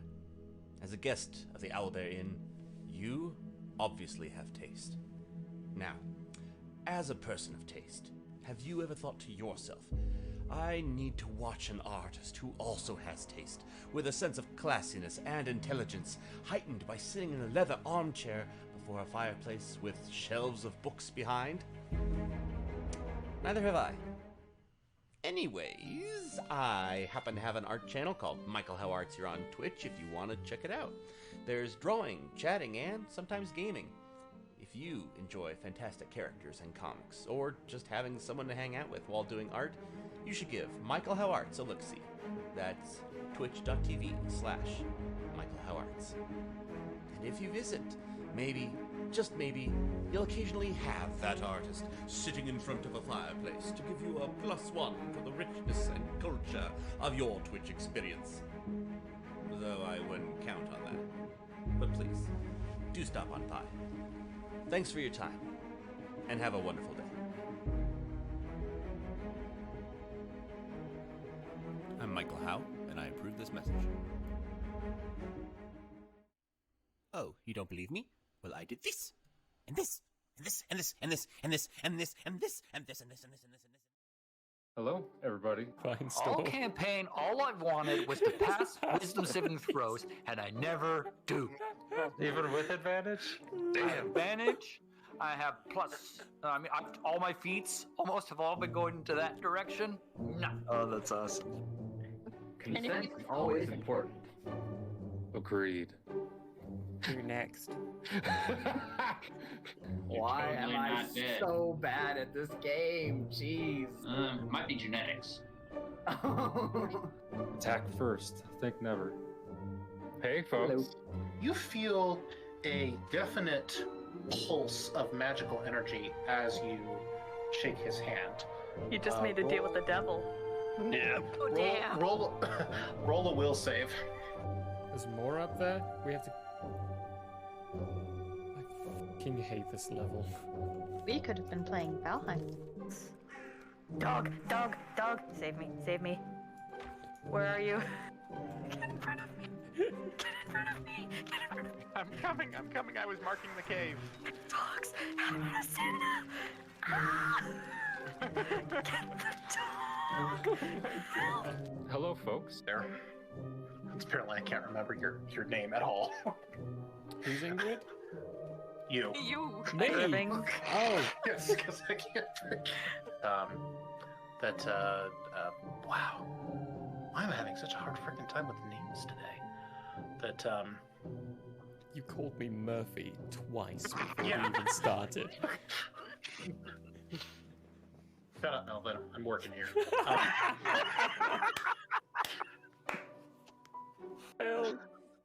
Alrighty, naked. That's a good drawing, right? Damn right, Hank, that's Really good. good. Oh my gosh. Love it. Thank you. Wow. With someone. Wait, you just said they had a book. That being said, we will. Yes. And then you emphasized that there is a book. Holy! Way to catch on to that like a minute and a half late. There's books, there's diaries, there's maps. Wait, there's a book? We have not been consistent with this at all, have we? No. I'm not even gonna try and pronounce most of those. Wow. Yeah, they had a sale on apostrophes that day. Hello, everybody. I don't know what's really going on. Hi! We have you on speakerphone. I was just gonna say, this is one hell of a collect call, man. I didn't know he knew infallible relay. Does anyone know what the rates are? I don't have that much gold.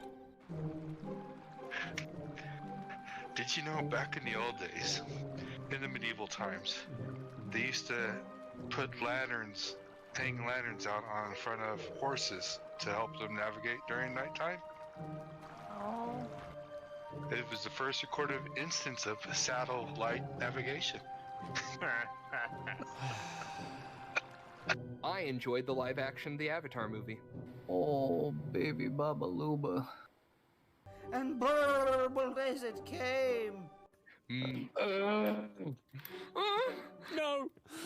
Can I get a oh yeah? Oh yeah! Oh yeah! If you're only to be addressed as you as your own person, what do I do if there's like a whole bunch of y'all? You may use titles as, I would say, the trolls. You may use the consequences if Okay. you would like. So You y'all may- is off the table. Y'all is an abomination.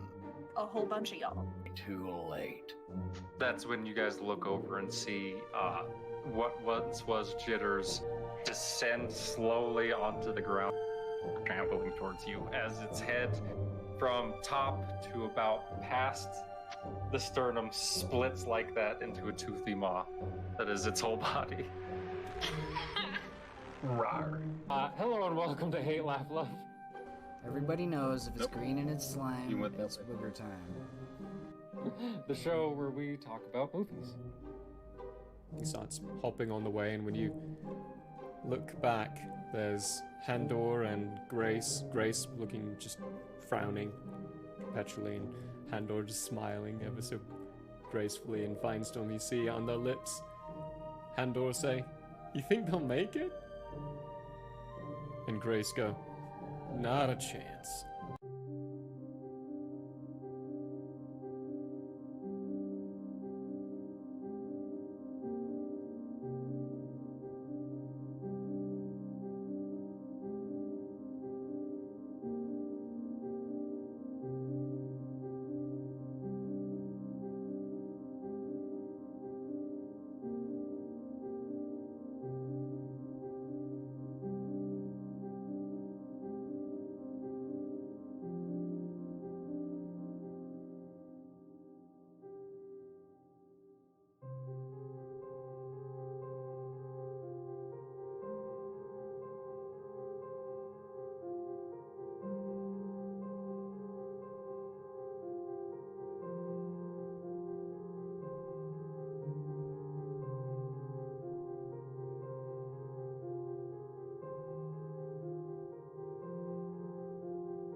So last week we had this wonderful little occurrence. It was kind of a joke, and when we were all saying it and we were all laughing about it, about tea noodles.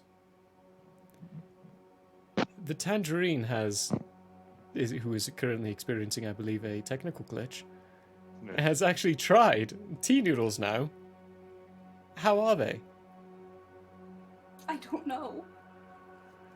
This I is don't know. Well, coming in for bite number 3. I don't know. I don't know. Problematic. So the consensus is that so far we don't know. Let's continue experiencing this as, let's say, for the breakfast on the ship, the Lily of the Valley, they are serving tea noodles. Tea noodles. And some of the crew, many of them are quiet now inside this dining area and are looking at Teffy. Tea noodles being something they're used to. It's quiet You have in to the admit, it's a dining room. very efficient meal. You got Full your of beverage and your antioxidants. food. So let's And- try coffee noodles next week. There's murmuring around the entire crew as several of them are in agreement that they should try coffee noodles next week. You can go ahead with that. I'm gonna give it a hard pass. Thank you, though. Hard pass from Snozgoop as well. Chuckling around as Cocoa noodles? everyone looks at Teffy. I've definitely eaten weirder things. I just don't know how I feel about this situation that's happening in front of me right now. It's Well, what kind of it's noodles? definitely a choice. It's definitely a choice. What kind of noodles for what, sorry? What kind of noodles do you have? I mean, there's lots of different types of noodles. I have tea noodles right now. I made ramen noodles in a cup of tea. Okay, ramen, rice noodles. Style, yeah, rice noodles. Rice noodles in a cup of tea. Yeah. Yep. I don't know. Maybe egg noodles would work better, or No, none The of chef them starts would work. soba scribbling noodles, a few things down. or you know, what are those style. other type of noodles? Those really really bad Penne. ones. Maybe No, Penne in a elbow? cup of tea. Maybe some elbow? Those Elbow ones noodles? that are If you're gonna made serve with it the in a- mushroom stuff. If you're The gonna serve it zero in a calorie liquid, noodles. if you're gonna serve it in a liquid, you've got to go with a small soup noodle like a ditalini or an orecchiette, probably. Angel hair? Orecchiette. Angel hair noodles. However, Angel hair, that It's- might be a little hard to make on a ship. it's a Good choice, choice. though. How about alphabet I'm noodles? really upset about this actually right now. Alphabet. Maybe if I get Gani, he might be able to magic it up. And you would get a good laugh out of the crew. That's a fun idea too. Aye, the crew agrees My again. breakfast is talking to me. The chef, who's been out to like taking notes, genuinely curious in what the foreigners think of their tea noodles. Good notes. Coffee noodles. That might be something I try later. Sorry, I don't eat. I'm sorry you don't either. You've come up with good ideas.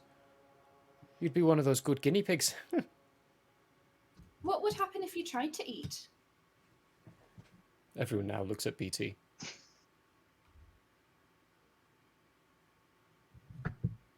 Maybe I'd develop a taste for raw meat, and then I would start seeking it out. And hey, It takes a maybe step somebody back. want to feed me. The whole crew, for the most part, take a step back, except for one person who pushes their ball in front of you. Sure. I don't even know what will happen. You We take a never big discussed this. Take a bite. Yeah, I'll take the whole bowl. Okay. With a crunching sound and a dripping of water as the liquids start pouring around what BT can't perceivably swallow? Yeah, I don't think it can. I don't think there's any mechanism there for it even. To you, maybe at this point, because you've never tried, surprised there is. Yeah. There is a okay. mechanism for it. You're not sure why or what for. You do manage to swallow it in, and you get a full analysis of the materials you just ate. What it's made of, the quantities of certain different things. You could safely say the chef went a little too heavy on the doughy aspect. That'd require an opinion. It For would. comparison. It would require an opinion for comparison. Player Peter thinks, ooh, you'd be a great poison tester, seemingly. Yeah, I could test poisons. I could also backwards engineer recipes. Yeah, but I was thinking, where were you when Relly was trying to find all these recipes? Yeah.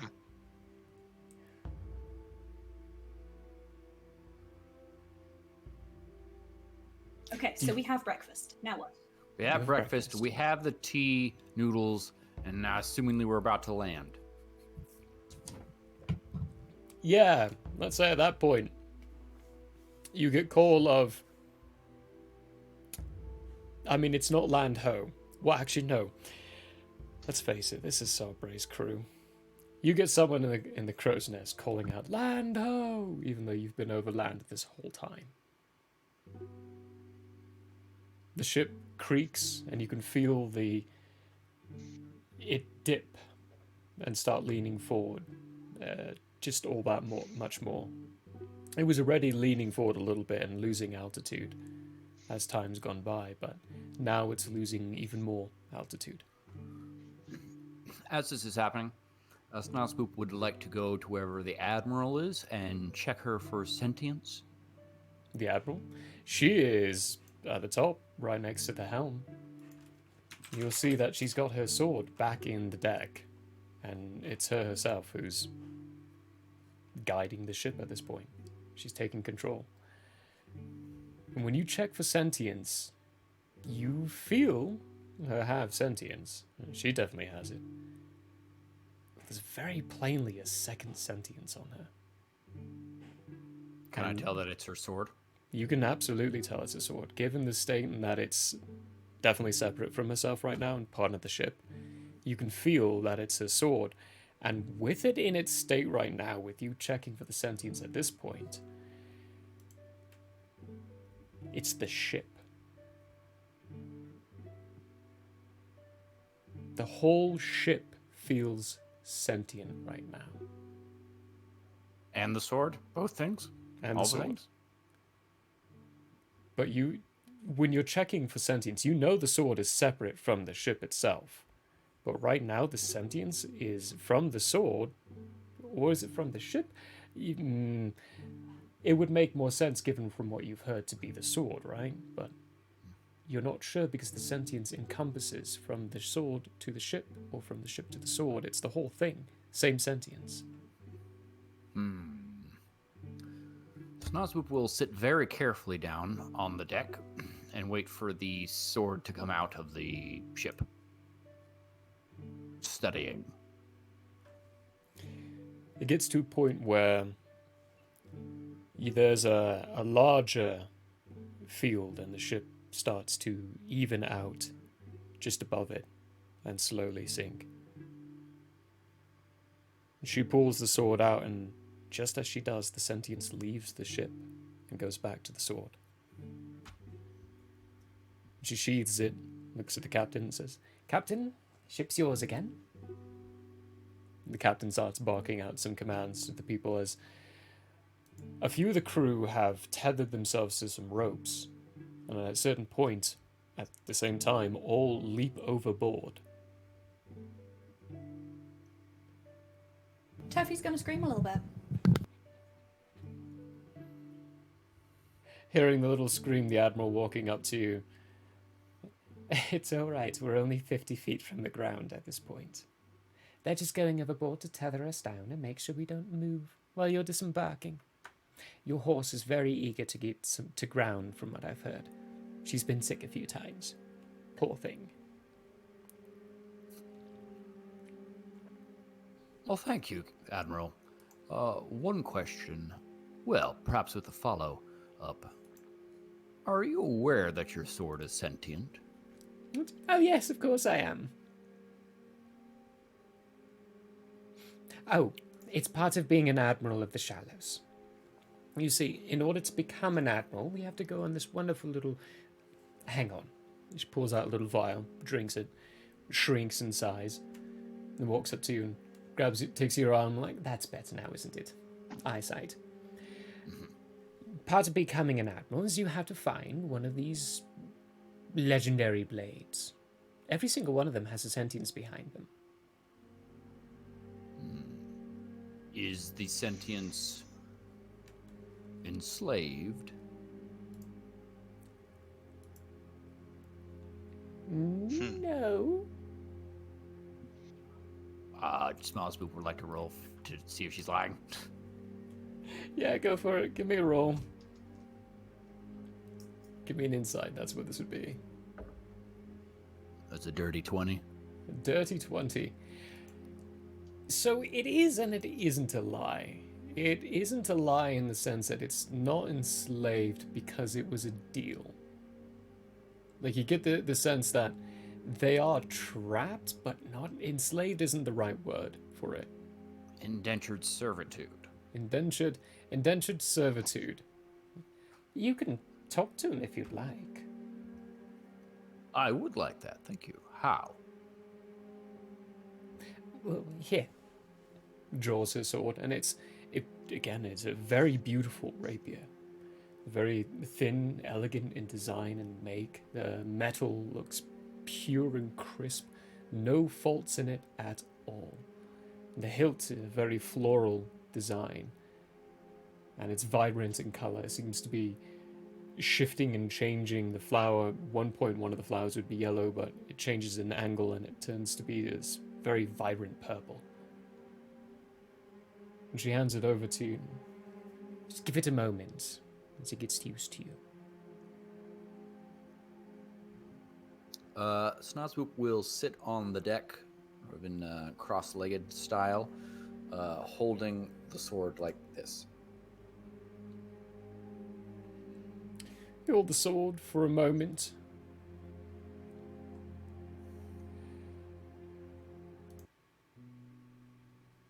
Then a voice creeps in.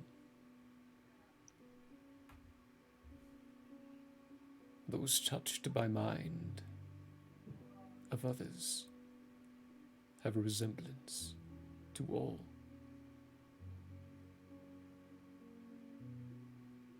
I'm not sure what you mean, but if you don't mind, do you enjoy being in this sword? It is a fate lined out by my ancestors. While I may not necessarily enjoy being trapped in a blade for all eternity, I enjoy company.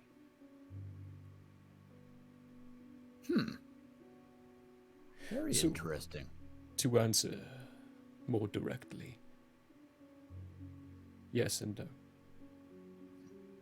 I do not enjoy being the blade, but I do enjoy my wielder.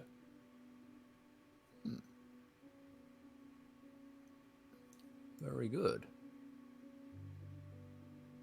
Would you want me to break you out if I knew how?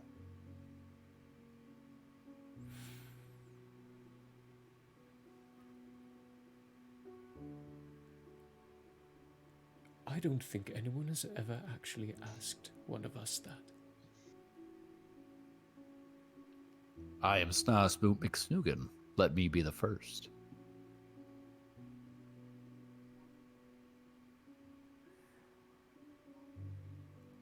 I'm not sure if I trust what is to come, should that ever happen.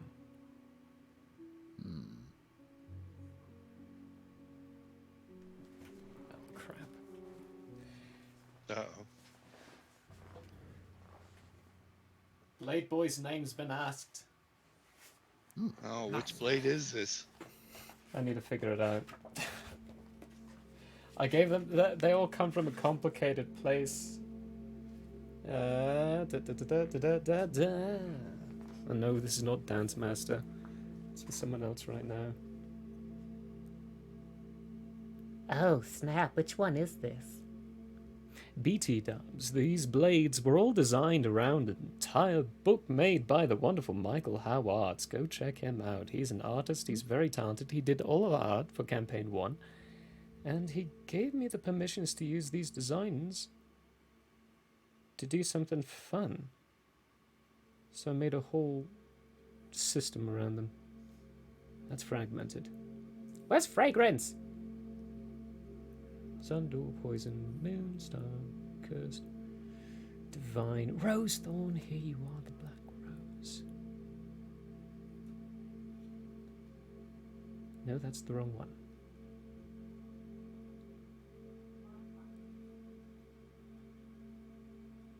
Other things, miniatures. Ah, here you are. So while he's looking, I'm going to check Epic Miniatures. Or minis. They 3D print scalable little guys, little creature guys. Mary has a golden dragon, from what I recall. Super cool, funky little figurine guys. Yeah, I don't know what else was supposed to say about that, but They're affordable. They can be big or they can be small. They look good. Yeah. Epic minis. I was sort of close. I tried my best.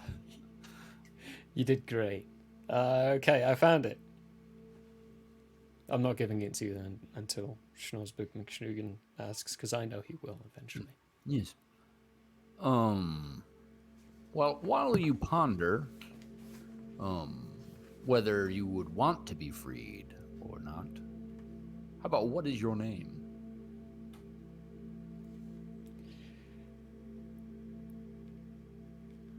My name as a blade is Fragrance.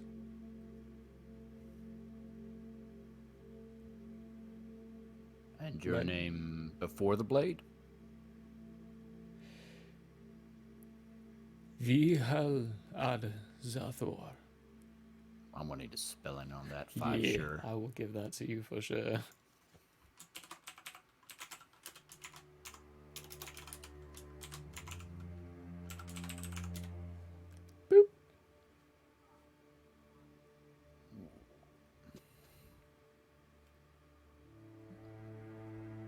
During my time of flesh, they called me V.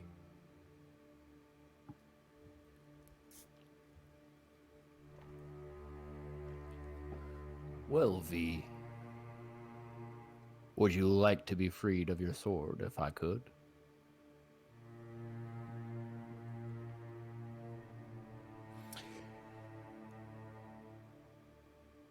I think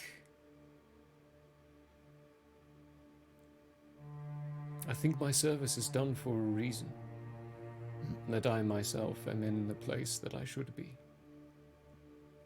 I serve a purpose here, a purpose that continues on, and as I personally do not know for a fact what the future could be, should I be freed of this existence,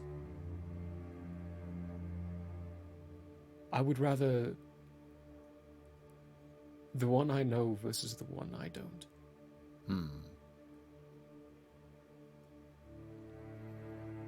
However, there are many of my own.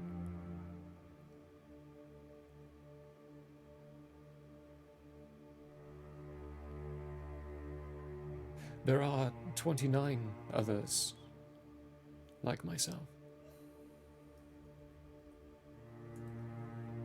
All of them have their own history and their own time, caught by the same deal.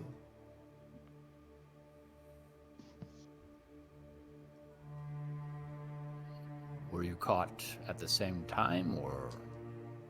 No. Over years? Over years.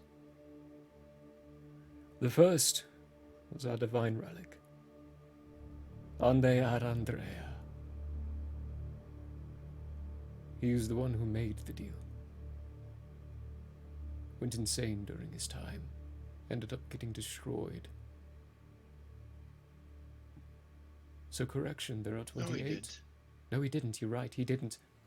He's not destroyed. We had that whole conversation, and we had to. Yes. I struggled with deciding whether or not he would be destroyed by that, and we decided he wouldn't be. No. So he did not get destroyed. You're right. Retcon that. Retcon that. My brain shifted to an alternative universe where he didn't get destroyed. Thank you, Stitch. Because he was my blade. But anyway. Yes, he was, yeah. So there are 30 total swords. 30, yes. 30. 30, yep.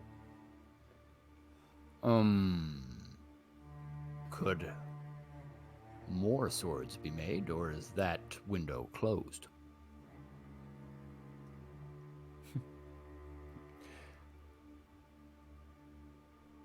More could be made. It is never closed when the being is still alive.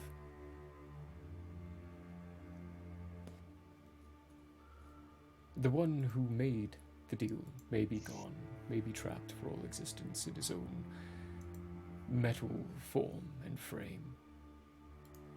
But the one who struck the deal, who dealt it and gave it, he still exists. Who is this individual? A great being of ancient kind. I believe they are called aboleths. His name is Corsol.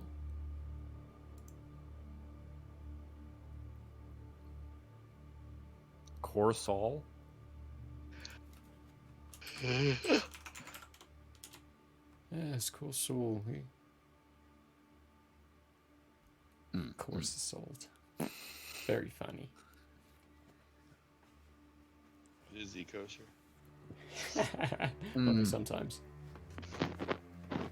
Only in the high moon. In your opinion, V, is this Corsol someone that needs to be stopped?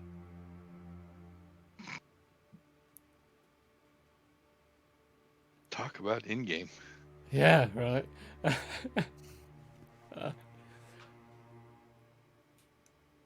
Corsol deals with what is given. He does not seek. Meaning he is not a threat. He is just an existence. Interesting. And the lineage of the deal was broken in the fall. So more from the deal that created me is not happening. However, there has been shifts. However, that is a different governance than the one that you must worry about upon yourself. From what I hear, Iridai shattered itself.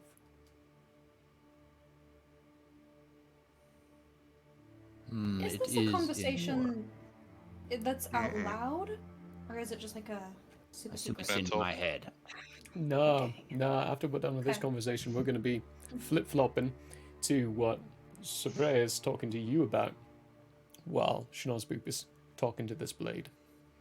Cool. What you would see is basically at some point when he sits down, he's holding this blade like so, and then suddenly his eyes just roll. Okay. So I don't know any of this. No, you don't. No, very unfortunate. Sorry. Well, V, thank you so much for speaking with me. It has been a very enlightening conversation. If you come to a time when you wish to be freed of the blade, I would ask that you would talk to Sabrea and have her speak to me if possible, and I will do what I can to assist you.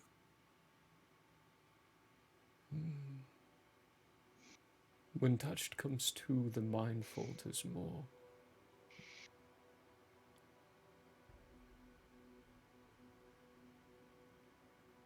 I do not know what that means, V. When you would like to be freed of your curse, do let me know. Your eyes roll forward again, and you see that everyone in front of you has shifted. You've seen the exact same thing the whole time. Like, closed eyelids, maybe, or whatever it might be. The image in front of you didn't change, but now suddenly you see everyone. While that conversation's going on, though, Daffy and Big Tin. Schnozboop sits down, holds this blade, and the eyes roll back. Oh, look at that. Apparently he wanted to have a conversation. I want to makes him so keen. Usually he's quite shy.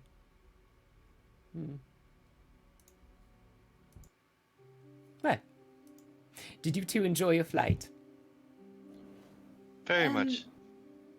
That's a word. That's 2 words to be exact. Enjoy? Enjoy. Oh, I thought you were saying very much. Well then, what word would you use? Say appreciate, not enjoy. We're too. She's stammering again, trying to figure out the most polite way to tell this high-ranking official that she's not live, laugh, loving for this.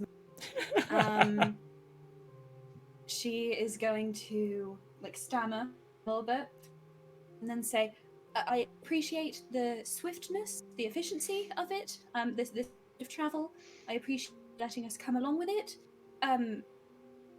One who needs to touch the ground. I need to be on the ground. So I can't, in full honesty, say that I enjoyed myself."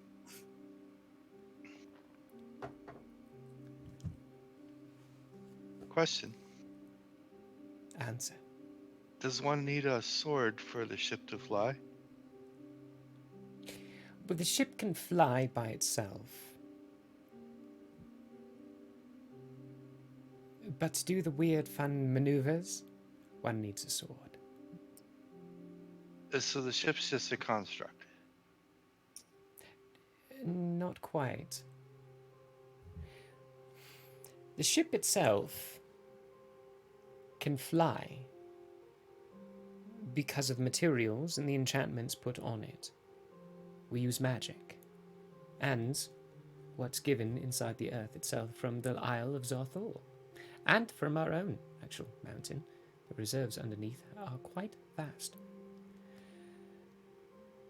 But when I'm flying it the way I am, I'm taking fragrance there and expanding him into it. And because of my connection and our connection together, we can fly it like an expansion of ourselves.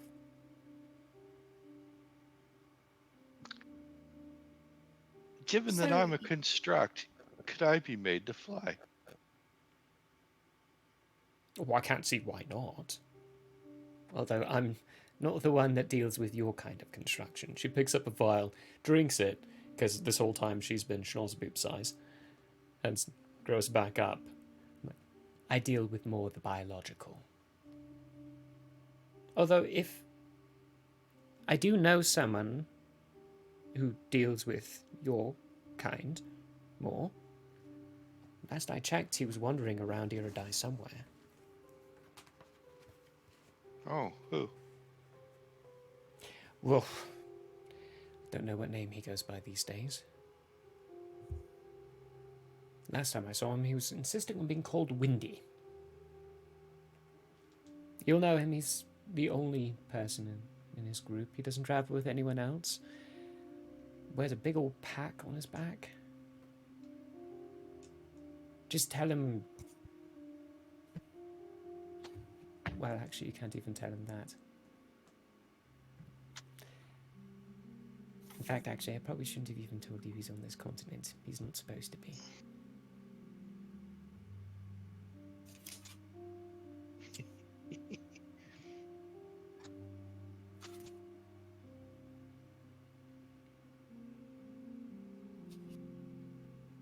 If you do find a random person, though, traveling by themselves, and they have a lot of clinking little pots and pans on the back, and the backpack looks like it's 4 times their size, tell them the Admiral says hi, and to pick up the standing stone every now and then. It wouldn't hurt, now would it?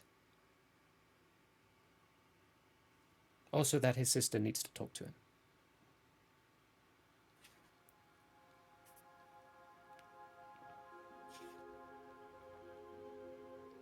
Red hair, lots of freckles.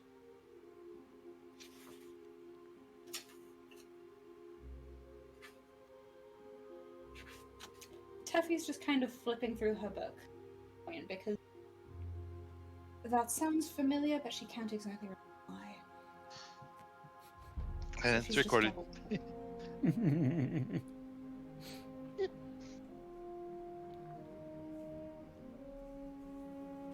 Thank you for letting me fly the ship. Oh, you're very welcome. You did a good job. For not having thumbs, you flew quite well. Snoresboop, your eyes flip back over at this point. Oh. How was your conversation?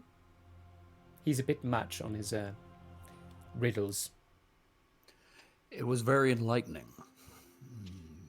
V is a very interesting individual.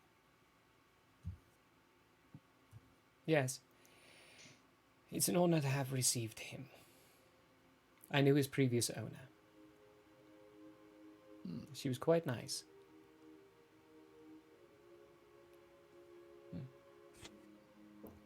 To land. Everything should be ready. Looks like the gangway's put up. It's a pleasure having you on board. I'm glad you were able to fly our ship for a while, Big Tin. And Teffy, I am sorry that it wasn't very enjoyable, but at least it was an experience, yes? It definitely was. It was an experience that now I can say I've had, so I can mark that off my list. Zora, good luck out there. Thanks. Snoresboop. She kneels down. Absolute pleasure. It is all mine, Admiral. It is all mine. And we should be taking care of that wood shipment here shortly. What would be the best way to contact you on that?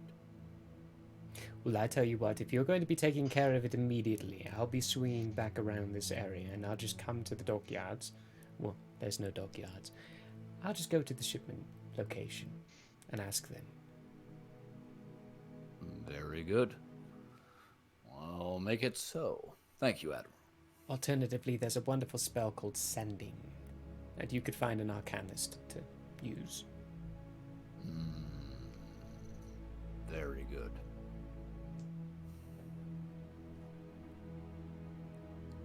And if none of that works, Julian always has my line. Oh, is that so? Excellent. She's standing up and starts walking back up towards the helm. The captain. Thank you very much for answering my questions. I do hope you have a good time in Vilt and we encounter each other again.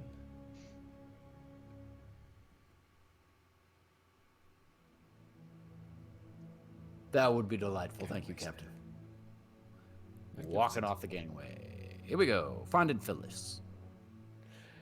Menathius, who's standing at the end of things, or at the beginning of the gangway, is like, I had him drop us a little bit after. My shift is about to start, and my sister's coming off.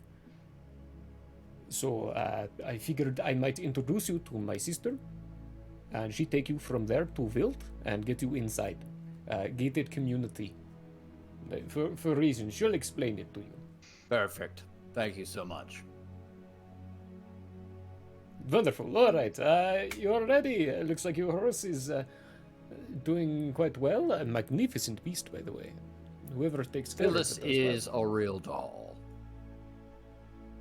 Phyllis. Oh, Phyllis. Oh, that is your name, eh? Oh, look at you, yes. Like, oh, He seems quite natural with animals. Rightio. Shall we go? Let's go. Follow He starts walking you through this forest. Everyone give me a perception check. Or So investigation. Are we watching the retake off, or? Oh yeah, you totally can, if you'd like. Yeah. Yeah? The ship, after you all disembark, you turn around and you look, you see it start to turn and creak, and point a little upwards, and give me strength saving throws. Okay. Not what I was expecting. Is this a magical effect? Yes, it is. It is a magical effect. Oh, that doesn't work for strength. Shame. Okay, this is not gonna be good. It's a 7. A 7. Ooh. 12.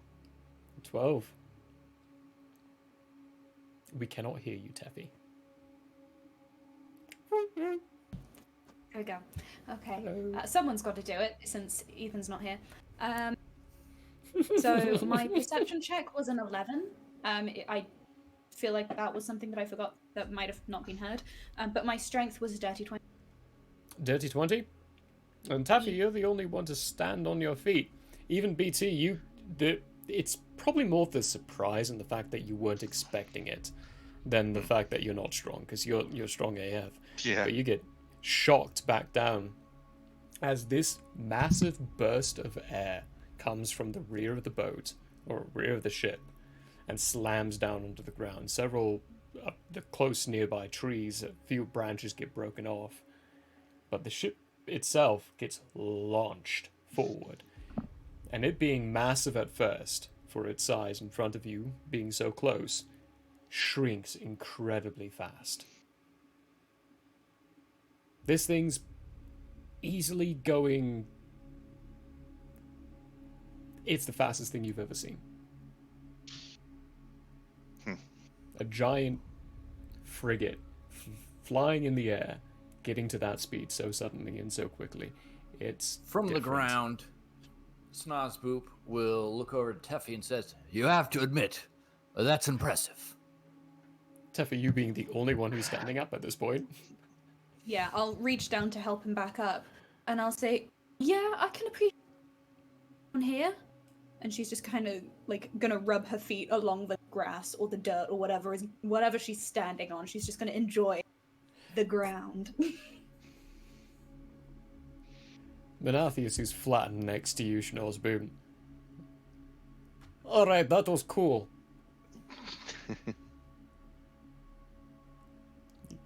Stands up. To Vilt. To Vilt. Hey. I guess I'm gonna roll that perception roll you asked Perceptions. Teffy, you had an 11. Yee. 8. 8. We have not had an uwu 9. today. What the heck? 9. No oohs It's yet. been a low roll day, yo. Teffy, you've been rolling the highest. Except for that dirty from Schnorsboop earlier. Well, so this is actually it's easy to see. I was just having you roll for the sake of having at least a few rolls during this session today. So the DC was 8. Now you're walking along, because I mean, how hard is it going to seem to notice in the fact that when you're walking through this forest at one point, when you enter back into it, you know how a forest is. It's all over the place, disorganized, chaotic, and it's what makes it feel like nature. The trees start becoming aligned. Like they're all in very specific lines, in a grid pattern. They very quickly shift from disorganized to linear. And Teffy, you being the highest roll, that's right, that's how I do it sometimes. I just give the highest roll it. there is a brief moment where you swear one of the trees just grew. A slight shift. A piece of grass falling over at its base. Like it got thicker, Like it got thicker. and then I was able to extrapolate that that means it probably grew at the top. Yeah. Yeah. Interesting. I hate this. Thank you. You're welcome. Walking along, it's going to be about an hour or so of trudging along on your feet. And we're just in a corridor. You're just in a corridor of trees.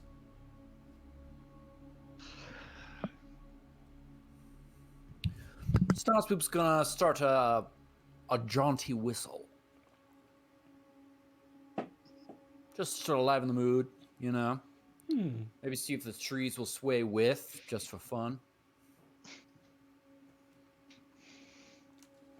Feels like Thanos. What? There's birds chirping about, whistling happening, a few mockingbirds. Not mockingjays. That's a different thing. Mockingbirds like start mimicking your whistling. You get to a point where at a distance it doesn't look like a person. But when you finally get close to them, you realize that there is in fact indeed a person. It's not a bush, it's a person. Sitting with their legs crossed on the ground, focused, clearly focused, eyes closed, and vines growing all around them, encompassing them and trapping them to the ground.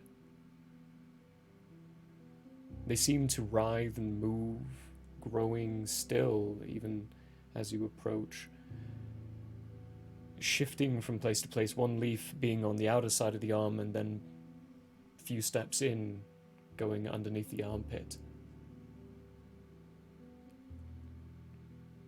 You even see the grass around seem almost to pulse, like a heartbeat, outwards. Grow out and then shrink back down, like someone's doing the wave out from where this person is. Can I tell if their intent is maleficent? Give me an insight check. That is the right word, yeah.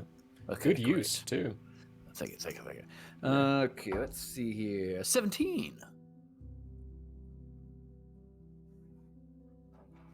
17? It's not. It's not maleficent. It's not evil. There is a... It's a little strange. Actually, no, I should ask prelude to this question. Are you touching your lute during this? Oh yeah, definitely. Definitely? Okay, so you do get a sense of the emotion as well. There is a sense of necessity.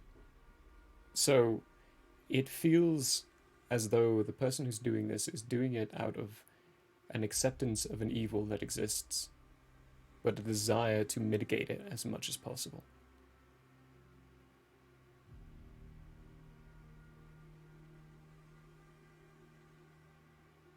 Menathius will stop you all about 20 feet away from this person. He will... Joyful. He was whistling along with Schnorzboop for a while, but now that everyone's kind of gone quiet, she's almost done. Give her a moment. Snaz will give her 3. The vines begin to recede from this figure. They don't go back into the ground, no, they come out of the ground. And they start growing back into their armor. After a moment, there's a...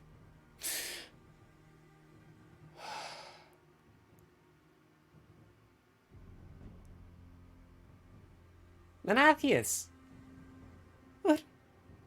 You're back soon. I thought you were going to be coming on the day after. Nope, not the day after. No. You get yourself a nice travel then? That is what it would be. You've got strangers. Hey, I've got strangers. He walks up, helps her up. Strangers, this is my sister, Silva. Hello, strangers. I'm his sister, Silva. Hello, Silva. I'm Snozboop. That's Teffy. That's Big Tin. I'm sure they would love to speak with you. I'm sure I would love to speak with him back. Yeah, I would think that we're not exactly strangers so much as we are acquaintances or friends. But yeah, pleasure to meet you. What were you doing with this little ground ripple thing? That was fun. Hmm? Oh, ensuring the growth of the forest. The lumberers here. You can just kind of make the nature grow more? Aye. She and Menathius both looked at you and said that at the same time. Okay, not to be rude and stupid, but Murray, what kind of people are they? Druids. There is a druidic spell that'll actually do that. Huh. Sick. Yeah. It's cool. Cool. Druids. And something you're seeing now as well is, now that you're looking at Menathius, you're noticing for the first time the vines and the plant growth hidden within the folds of his armor. And she has the same thing. Now, you saw this plant growth grown out into the ground, but now it's back inside her armor.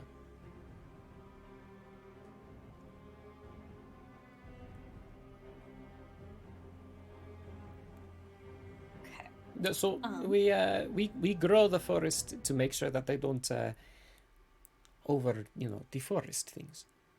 They're lumberers, so they cut down trees for business. So, would you describe your relationship with these lumberjacks as more symbiotic? You grow it, they remove it, you grow more? Or would you say it's kind of like a never-ending struggle to get the forest as big as possible, and they're trying to chop? What's the vibe here?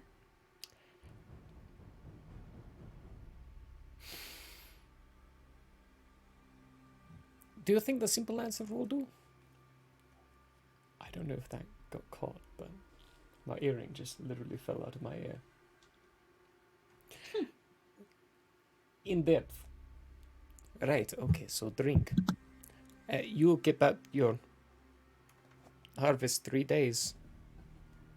Yeah. Menathius sits down. It was a pleasure to see you.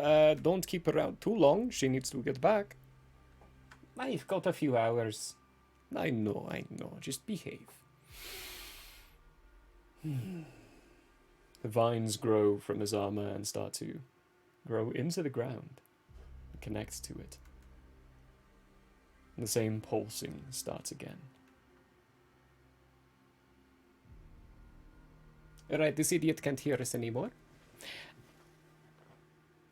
Would you all want a drink? I know I need one. If you've got one on hand, that would be great. No, I don't have one on hand, but I've got a bar that we can go to. Lead the way, I'm in.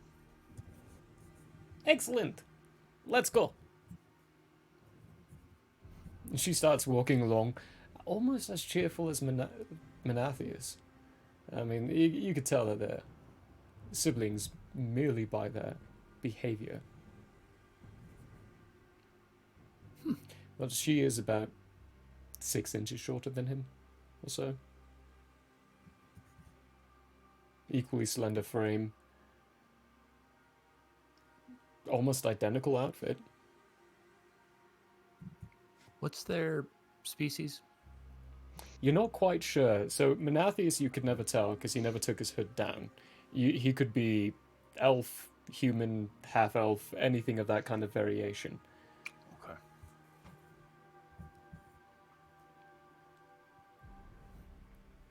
So, how'd you meet my brother? We were at a party together with Admiral Sprayer. What's her technical name? Admiral Willow. Yes. Admiral Willow. I've heard my brother mention her from time to time, but I've never actually met her myself. We usually try to stick to ourselves. Him going to a party, that's weird. He was kind of off to the side. He wasn't really in mingling with the crowd, and so that's part why I kind of stood next to him. I wasn't much of one for engaging in that much banter that day either. Oh, you're okay. Okay, so you're more his speed. Yeah. That's good to know. I mean, we've got all sorts in the group, but I myself, it had been a long day, girl. I'm telling you, it was a mess. Oh, you have a guild. Yeah, but I said girl, like girl. I know. You did. I'm more. She reaches a hand over and touches the lapel and like, sorry, it was. That's how my brain works. I go from one piece to another piece. I saw your emblem thing. You have guild, but I understand what you mean. I get it. I'm there sometimes too. So we're part of the Three Watchers, based out of Pallius. It's a pretty new one from how I've heard things. But right, so the guild leader Julian, he's been around for a lot of good stuff, from what I gather. Never heard of him. Or Fair your enough. guild, but that's actually really nice. It's good to have more people coming out. What brings you around this part? So we actually took it's twofold, really. So why don't we get a drink and then we can talk? Yes? That at the bar is yet? entirely reasonable. At this point, you're coming up to these large wooden gates and wooden wall at that. There's a portion off to the side that you can see through these gridded trees. That is very... It's not a wooden wall, it's a stone wall that's guarding and blocking off the section. And when you enter in, you see that the wall itself, the wooden wall, wraps around and excludes this portion. So it's an addition on top of the already outside walls. You're coming in on this main street. She walks you along with your carriage and your cart, takes you up to this local inn establishment. The Lumberers. Very creative name. It's not. And in fact, actually here, let's... Phyllis will be fine here. Let's walk in. She opens the door, walks in and goes, "Hey, you bunch of jacks!" And the people inside all stop, turn and go, "Hey!" And a couple are like, "Silver!" The bartender looks at them like, "The usual then, eh?" Like, the usual times 5? Usual times 5.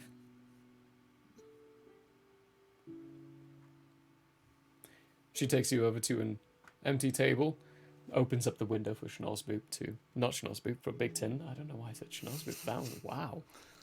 What happened there? Popping in. There's a trampoline outside. He's just jumping to see in. Jumping up to see in. But pops the window open for BT to stick their head in so they can join in the conversation. Because the doorway is definitely not big enough for you to hop in. No. Okay. Pop my head in. Ah. Good. We have drinks in front of us. You are from Pallius. You have Guildmaster Julian. What else is there? You are here. Why are you here? Well, I'd actually asked, what's the vibe like between you, the druids, and the lumberers chopping stuff down? Is it symbiotic? Is it rivalry? What have we got? It's confusing. I wouldn't call it rivalry. I wouldn't call it symbiotic. We do what we do out of necessity. wars going around all over the place. Lumber shipments are higher. They started cutting into the Globshack marshes. So we came in, said, hey, we will grow your trees for you, and you can cut those down as long as you don't, destroy our home. Okay, all right. So with that in mind, part of why we're here is because we do need lumber shipment. Alias, it's a bit of a small port town, I think, where it is on water. Right? It is on water, yeah. Yes. Well, the funny thing is, Pallius was not originally a port city. But it is now. But it is now. Okay. Yeah. So yeah, it's a bit of a small port city. Not really many forests around. That a few years ago, half the city just kind of up started floating. And so they're still trying to get that infrastructure running. So while we were out here, that city. Sorry, carry on. We need some lumber. She's gonna look really like sheepish, and abashed, and just kind of regretful about it. But also the original reason is because we took a contract because there are some unexplained earthquakes happening. Rumblings, if you will. Right. Yes.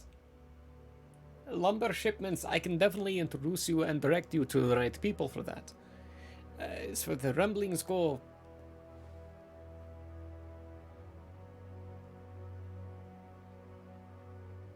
sorry, I got nothing for that. Have you experienced them or anything? Like, have you? Experience? Oh, of course I've experienced them. I live here. Okay. Just confirming. Yeah, I don't need info from you necessarily right now, but that's what we're doing here, right? She's gonna confirm. Well said, Teffy. Well said. All right, so lumber shipments. It's difficult to say their lumber is.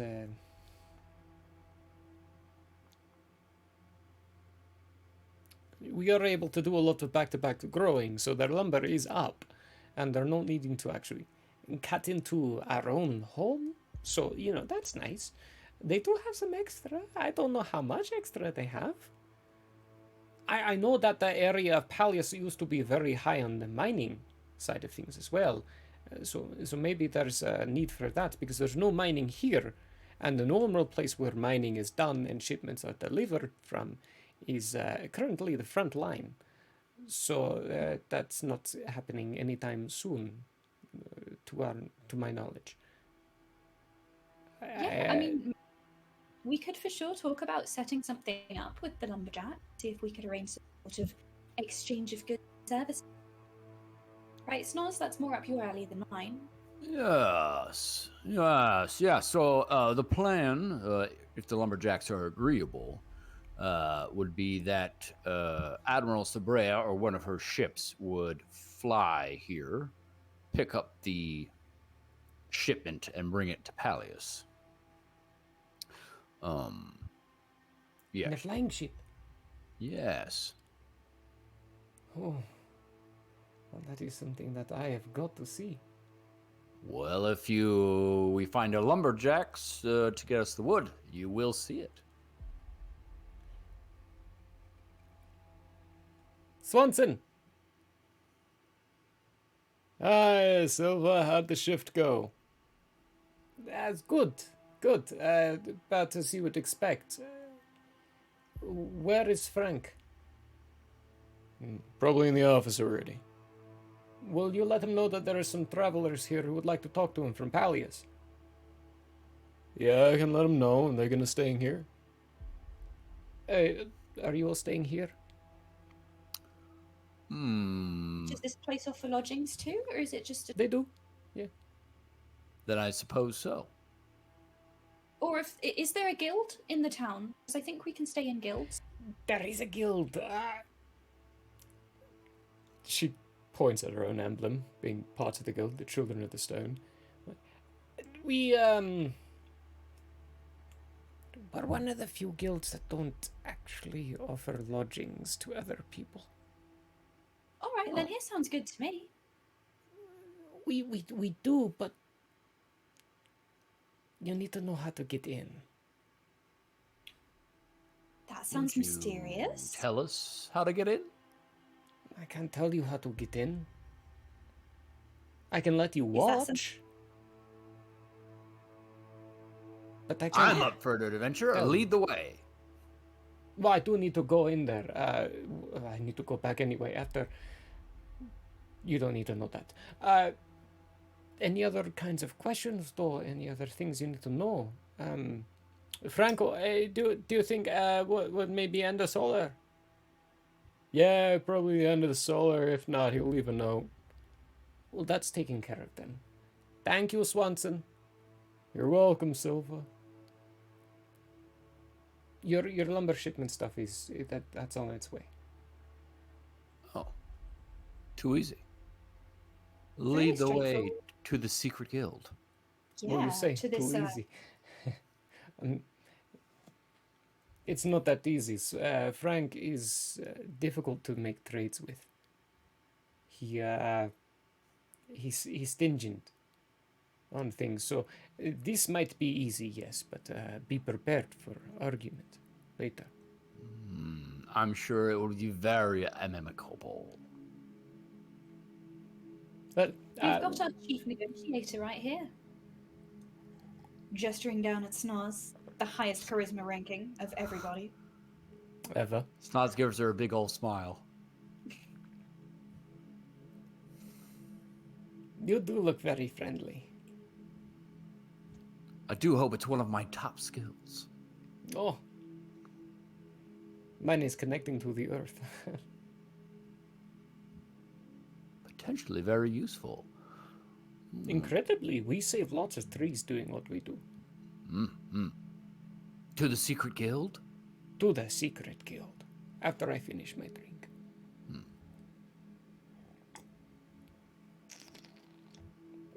So what made you drink, what made you join guild? Well, it seems like each of us have a different reason. For my part, it seemed like the best way to spread the message of peace. I'm a messenger of peace. Missing the repeal, that's amazing.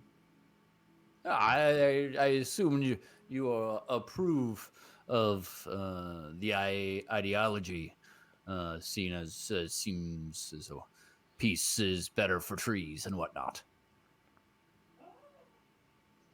It is. Yes, it is also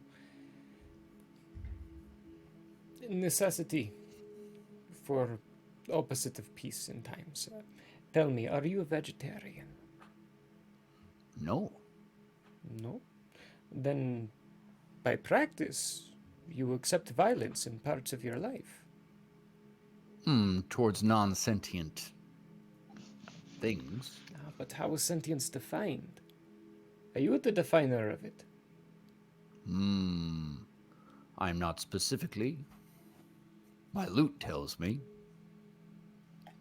So if your loot malfunctions and just stops reporting anyone as sentient, eat me. You'll eat body. If the loot stops saying that they're people. Then, if your loot tells you it's not sentient, peace is not welcome for it? Oh, peace is still welcome, but not perhaps 100% necessary. So the messengers of peace, even themselves, have a line. I suppose sentience is the line, if that's what you mean. By the definition of them. See, I myself would consider trees to be sentient. Really? So they have Snots their own will line. try to look out the window for a tree and try to sense if it's sentient. It's not. Just says Big Ten. Just sees Big Ten. Big Ten definitely sentient by your loot, but any tree you get signs of, not sentient. They have their own network. They have their own family structure. They have their own everything. I consider them quite sentient. But I also realize the necessity for ourselves as how we live, for their need to be cut down and used as lumber.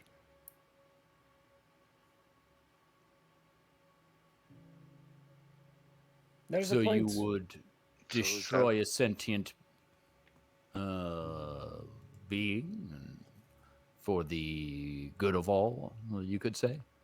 As much as I would hunt a deer for dinner, I would destroy a sentient being for the good of all.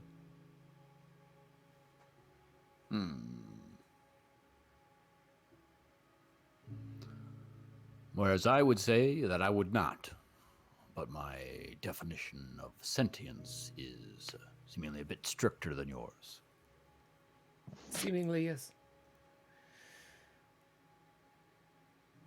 That is part of life, though. Am I sentient? You talk. You have your own sense of opinion, from my understanding. I would consider you sentient, yes. Tell me, do you have a preferred climate? No. Well, then you are definitely not a tree. No.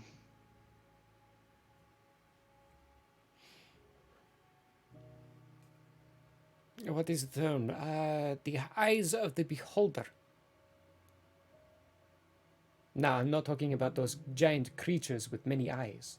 No, I'm talking about the terminology of beholder, as in the person who is beholding the scene in front of them. Everything is always seen by the eyes of the beholder. It depends on you, to how you see things. So, Schnosbu, how when you I are see preaching peace, are you preaching it by the eyes of you, or by the eyes of the messengers? Well, I would say that in this case, that is one and the same. And I also would say that although sight, the observation of what one can see, is in the eyes of the beholder, as you say, I would not say that because someone sees something a particular way, that is correct. I would say that there are certain things that are correct regardless of the individual. Much less if perhaps a certain tyrant believed that he was doing what was good for his kingdom as he beheld it, when in fact he was enslaving people and destroying their lives. His viewpoint was that he was doing good, but he was not. So the sight of an individual they're beholding, I would say, only goes so far as to what can be followed. There's a satisfied smile about her.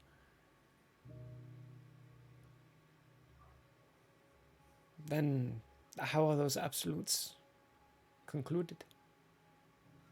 Are they by the mortal sentient? Are they by the gods?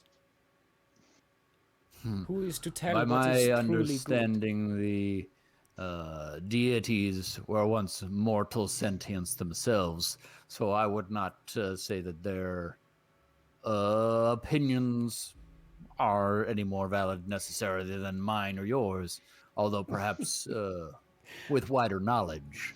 Well, for that we are in agreement. At last. Well, I have quite finished my drink and enjoyed the conversation. that we have had. As I... To the secret guild? To the secret guild. Da-na-na-na-na.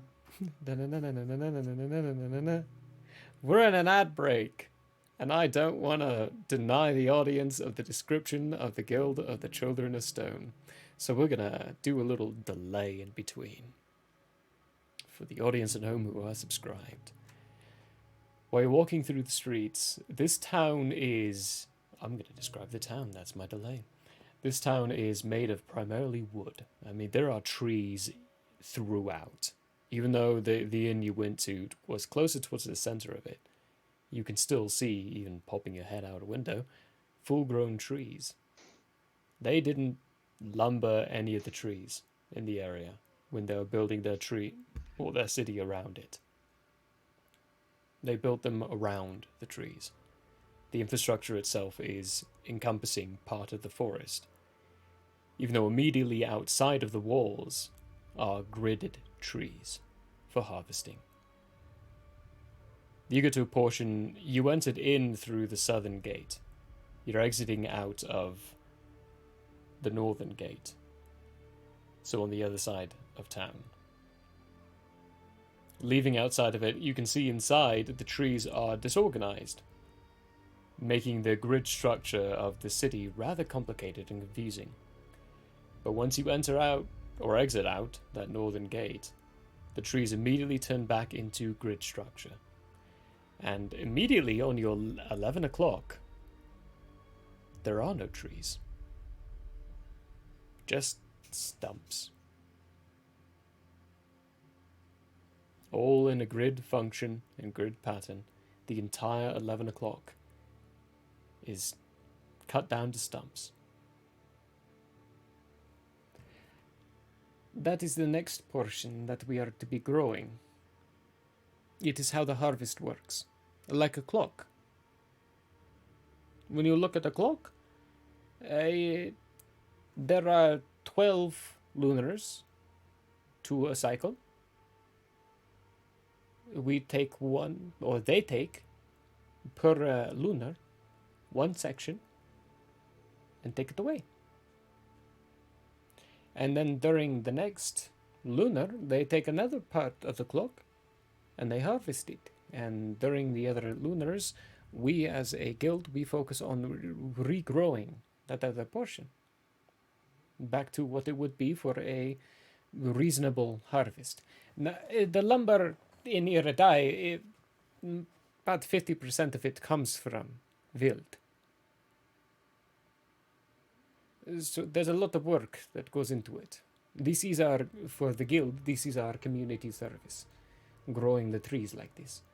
We have at least one member per lunar focusing on growing the tree section per solar.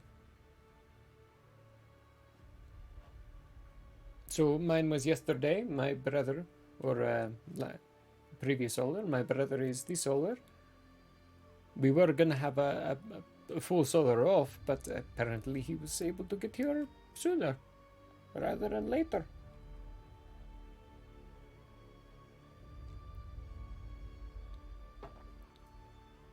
Our guild is just ahead though. Very good. What's your guild headquarters like? What do you have inside? Like, who are your guild members like? All of ours are from the Globshak Marshes. We're all the same. We're all druids. What are you all like? Seems like we are all very different. Varying backgrounds, upbringings, abilities. Yeah, very, very different. Our guild leader, the three watchers, is Julian, Silence, and Whisper. Whisper. As you might expect, the second and the third are quite quiet, but they seem very skilled at it. Julian is very kind, very affable individual. There is a doctor, 3 blind mice, people, all kinds. We made We've some got friends on the way there who came a cook there when we arrived. So, Yeah, we've got some halflings. I believe we've got a minotaur as well. Yeah, Really? a whole bunch. Yeah, it's a pretty eclectic group, to be honest. So this little squadron kind of fits in nicely. In that we're not the same, which makes us the same. Like a bunch of alternatives. If you like. There's a little me in there. We can pretend she didn't say that. Because that was purely me. I'm not even gonna lie. Okay.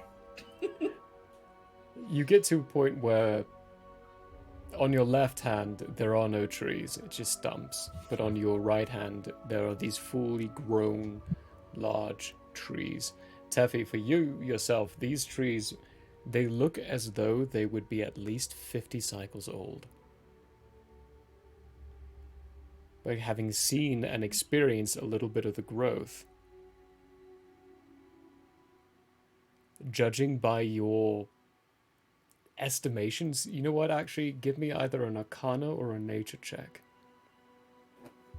Well, given what she told us, that's probably about a cycle. So, given what she told you, maybe. Yeah. Maybe. But I'm I want gonna to see what do- Teffy... So, the DC is really, really low.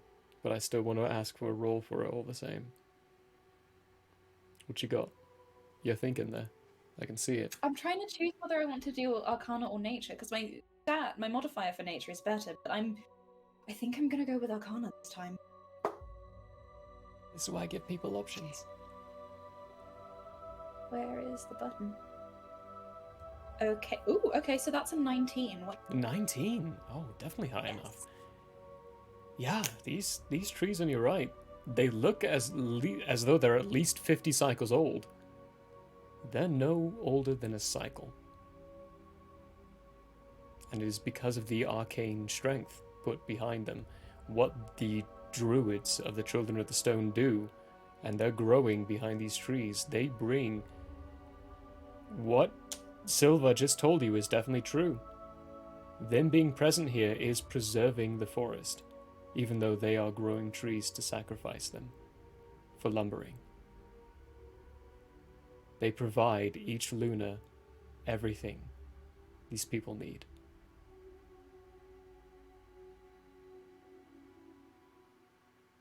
This is a very fascinating. I'd be very interested to see what the rest of the guild is like. If you are we close to the entrance yet? You see that big boulder? There's Yeah. a big boulder in front of you. That's it. What kind of boulder? Large grey stone. Okay. Hardened. Kind of like, you know, if you're walking out in the middle of the forest and you saw a giant boulder on the side, that's what it looks like. So what kind of stone would that be? I don't know. It really depends on where you are. It really does depend on where you are. You're closer to a mountain range. What kind of stone is more common around those areas? For those of you at home and don't realize, Tangerine knows more about stones than I do. Yeah, and I'm a real pain in the bum about being facility. Mm-hmm. So there's a whole midnight session of me coming up with flowers because of this person. you mentioned the flower and you changed the description. I was going insane. By accident, I'm sorry. That was my fault. So it really depends on where you are because they can be made out of all sorts of things. So it would probably be some form of... No, because boulder doesn't necessarily mean it's part of the bedrock. Okay, I'm just going to go with boulder for now because I don't actually know where we are. The geography of this world. Bedrock is probably closer to what this would be, given the geography of the world. It's not, though, if it's a boulder. Bedrock means that it's still connected to the tectonic plates. It looks And like so a boulder. As far as whether or not it's connected on the bottom, you have no idea. Because you can't see it. It's overgrown. Oh. You can't see where the connection of this rock and the ground is. There's certain parts of ivy grown over the top of it, and as we all know, you cannot control ivy. It grows by itself and is very untamed, but this ivy seems to have a very strange pattern to it. And Altion would be the first to just point that out randomly, just with a random grunt point. The ivy's patterned. Definitely is. I'm about to go in, so if you have any other last questions, because I'm very confident you're not going to find your way in.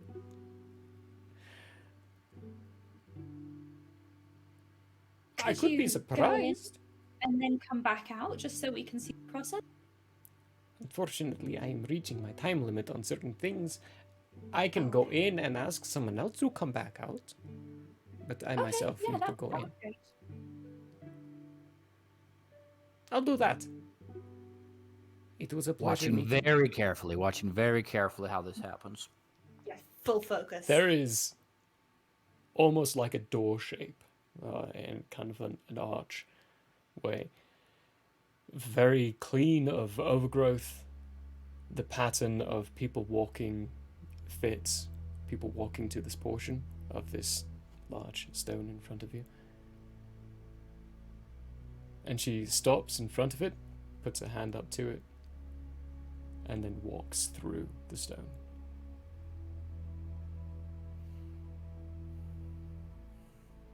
About a minute or so after, a separate individual walks out. I'm immediately, as soon as she does that, going to go up to the stone, put my hand on it, and try to walk in.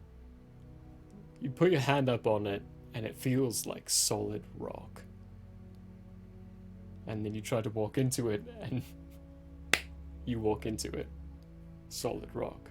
I'm gonna try one other thing.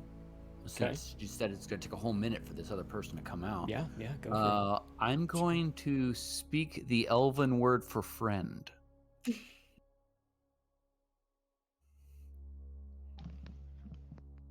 I should not be surprised.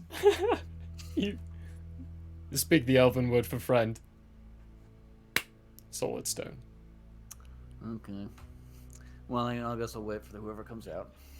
You Would popping. this be considered difficult terrain? It would Could be it be- considered a rock. Difficult terrain is having your movement in an area. No. In this case, so it would be a little hard to say, mainly because of the circumstances, but I have to go with no. Considering from what I think you're ploying at, no. Not in this case.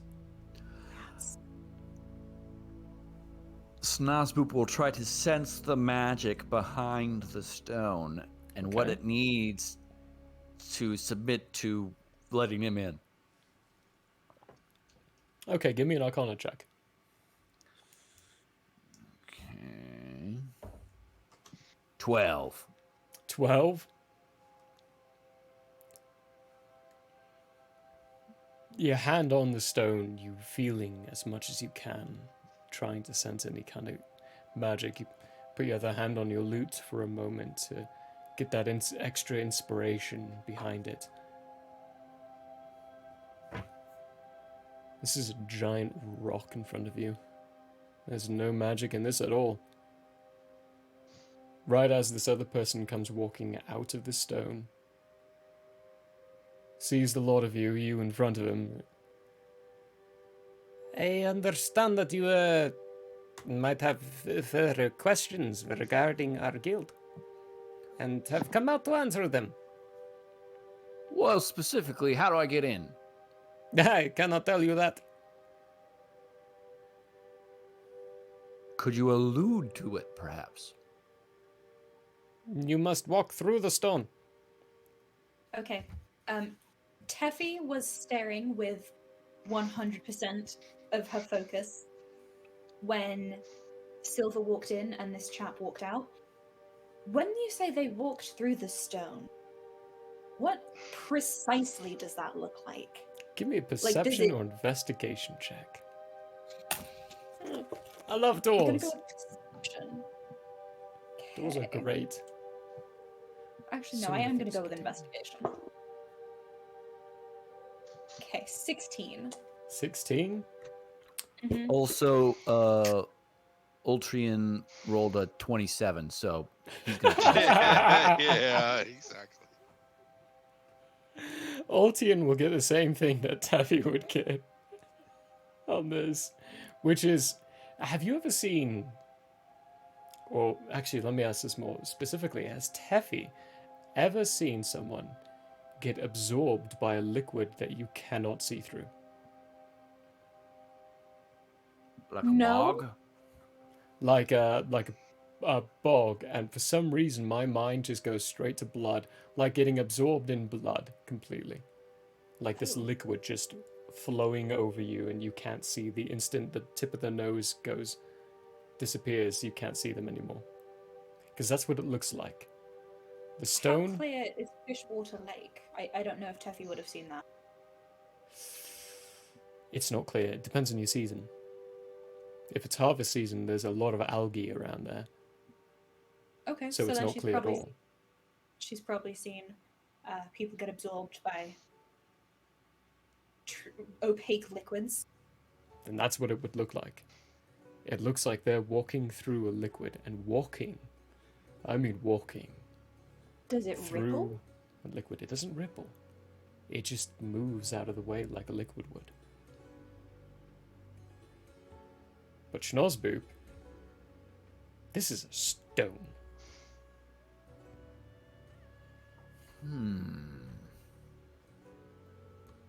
I'm gonna approach. Great, nice. The guy steps aside.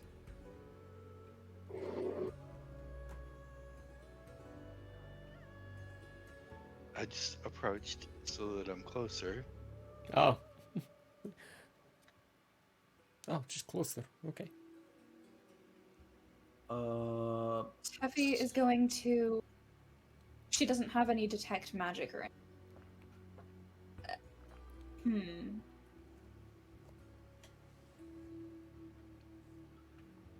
I don't know if this spell can do this, so let me know.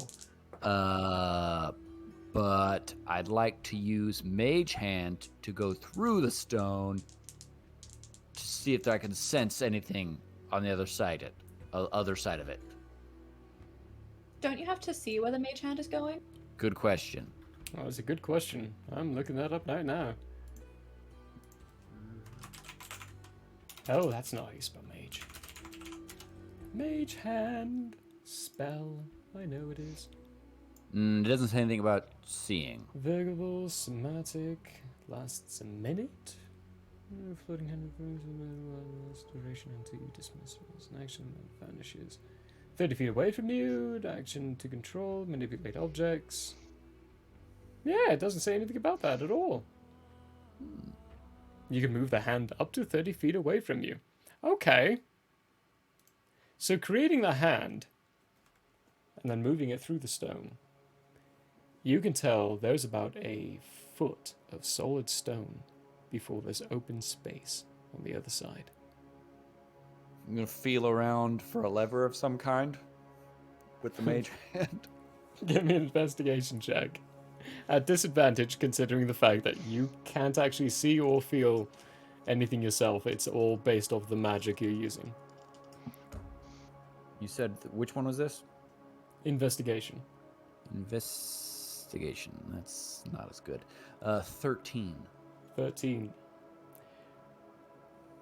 You don't feel any levers. You do feel the hand get slapped at some point. Okay. What is. Did we get the name of the chap who walked out? No. Okay. She is going to turn her back to the stone, face this man again, and then say, I'm sorry, I didn't catch your name? Tanadra. Can I get the spelling of that? Yeah. Thank you. And she's going to. Okay. All right, Tanadra, thank you so much. So I'm Teffy. We're here to investigate the ground rumblings and stuff. But I am fascinated by this entrance to your guild. I know you can't tell us how to get in, but can you tell us if it would cause, if it would be a bit of a faux pas if we simply just removed the rock? His mouth opens and he stops.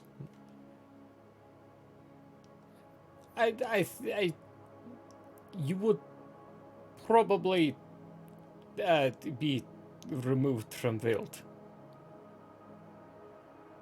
Understood. Okay. Guess that's not an avenue to go down then. Very distractive. It would be seen as attacking guild. Don't do that. Oh. Question. How big is this person? He's about Ultian size, so 5'10", medium build, wearing the same Are they kind of wearing armor. anything? Yeah, they're wearing the same kind of armor that you saw Menathius and Silva wearing.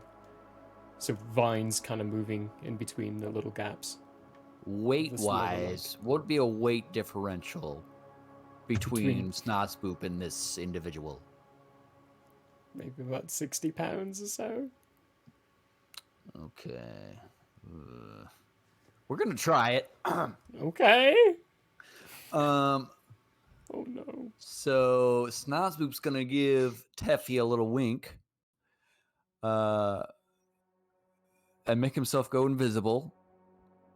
Whilst obviously not in front of this person. He's just step to the side, go invisible. He's then going to attempt to latch on to the person as stealthy as they can so they don't notice.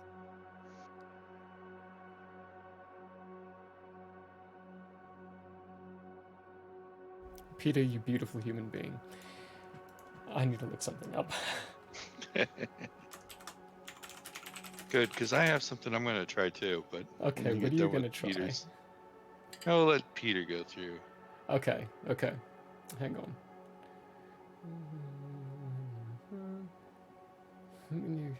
Okay. Alright, I need a table ruling here. Okay. If a person is holding on to you, do they count as a piece of you? Like a piece of equipment, so to speak? No. No? Okay. I don't think so. My idea would be that no. too. I'm leaning to that too, because, I mean, it kind of goes off the sentience conversation we've had. Yeah. On what true sentience would be. I feel like it depends on how connected to you. So if it's like a piggyback ride, then yes. If you're just holding their hand, no. So for instance, the invisibility spell, the wording is anything the target is wearing or carrying is invisible as long as it is on the target's person. Yeah. So in that case, if like a piggyback ride, which is sort of essentially what this is, if this person had gone invisible themselves, then Snozboop would be invisible, but it wouldn't work in reverse, I don't think. Okay. No, that even with that side of things, give me a stealth check first off to get attached to this guy without him realizing that he's picked up some extra weight. Okay, what am I going against him? Just out of curiosity. Oh, I'm not going to tell you that. It's me as the Well, lawkeeper to keep 15. that. 15? Okay.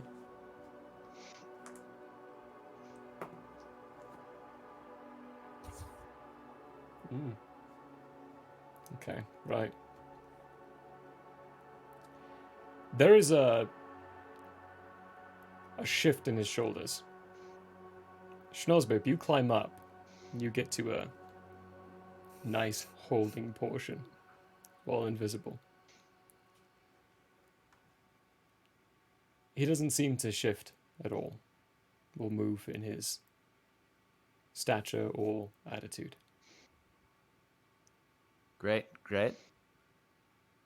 Slazwa's gonna sit there. Okay.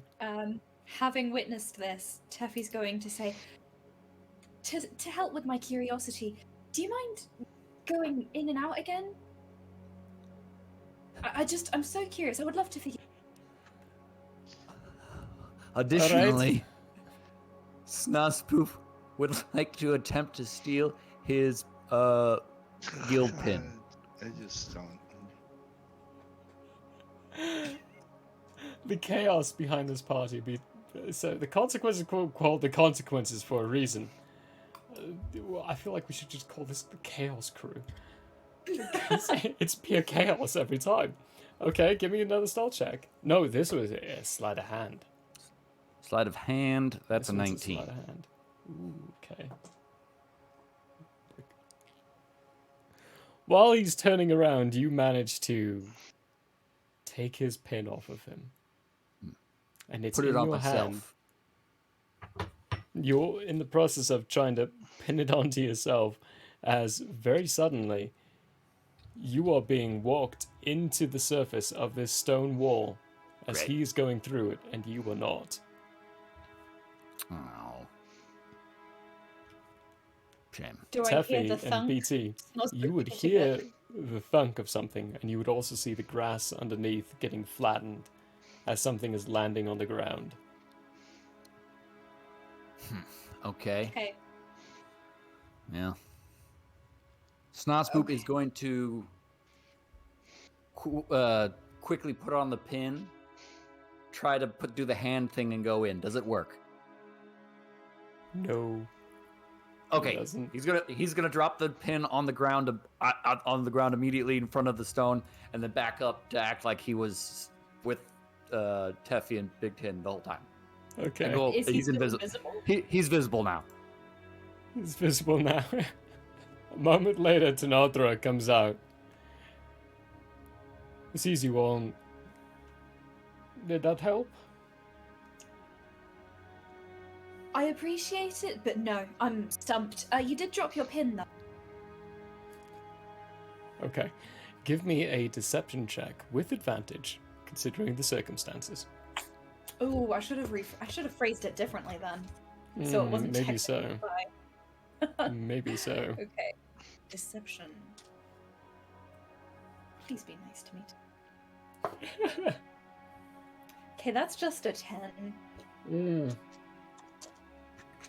With advantage, a 10? Wait, with advantage. With advantage, yeah, given the circumstances. Okay, that time I got a 20. A natty 20? Oh yeah. Well, natty 20 is an automatic success, so he looks down, sees the pin, and goes, oh, strange. That's never happened before. So, I understand Silverhead thinks we can't come in, so that's completely fine. What do you know about these, like, mini earthquake things? Oh, right, yeah, she mentioned I might have to answer some questions as well. To be clear, you can come in if you figure it out.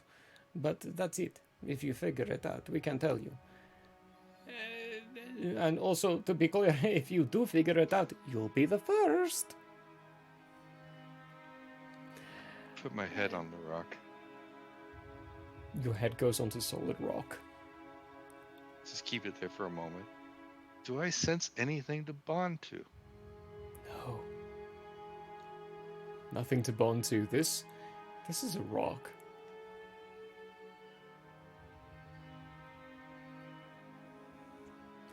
Although, give me a history check. As my database kicks in. As your database kicks in, yeah. Give me a history check. You've got to be kidding me. No! Give him all! Give him all! As the database kicks in. Ah! Alright, fine. Sorry. No, I love it. It's great. The dice, they're the ones that ultimately tell the tale. And the story, I'm not going to tell you guys this information unless you roll well. And that was a good roll. See, And there's a 2. There's a 2. Get rid of a 0, why don't we? You putting your head up there, observing and seeing what you had, you have a specific advantage, BT, to everyone else. And the fact that you are created. You are constructually made. There is certain information that's built into your construction compared to everyone else, which means even though you haven't had the opportunity or the lifespan to be able to really kick into all of it or know what's there, when you put your head against this rock, having observed what you've observed, the stone's not magical, but you know they're all druids. So your database immediately starts kicking into different kinds of spells that they might be able to use for this, and immediately one pops up. Meld with stone. They are literally walking through solid stone. There is no doorway because it doesn't exist. This is the doorway. It is a solid stone. If you cannot use the spell, you cannot get into their guild. Is there any way, table talk wise, is there any feasible way that Teffy could eventually learn? Because she is an earth genasi and therefore inclined to do rock things. No. Not because you're an earth genasi. There are creatures out there that can do that though. Like what? So because of your class, you could potentially build a concoction or make a concoction that allows you to do this. That is part of the benefits of a gene warrior. You can do anything you want as long as you have a potion for it. You just need to seek out the capability of that. Much to consider. But also keep in mind here, Tangerine, you're not the one who got that Yes. information. Yes, I know. I know. Yeah. Teff doesn't know that. I Teffy do. doesn't know that. You do will though. in a moment. But Yeah. anyway. Yeah.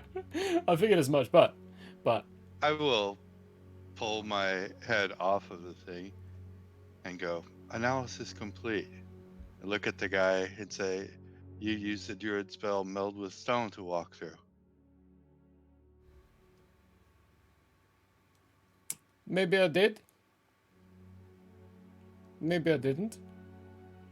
Can I do an insight check on him? Certainty. Yeah, go for it. Give me an insight check. I'll give you advantage given BT and his discovery. Nasboop would also like to insight. Okay, give me an insight check as well. I got a 14. 14, okay. That's 16. 16. Teffy. It's unclear. He maybe used a spell for it. You've never known BT to lie, so as far as his truthfulness, you have no idea. May I speak with the guild master? Schnorsboop, yeah. He used a spell. Guildmaster, no, he's busy. Okay, then I'll just tell everybody in town. Go for it, sure. I don't think that they'll be able to get in, because No. pretty all the druids in the area are these ones.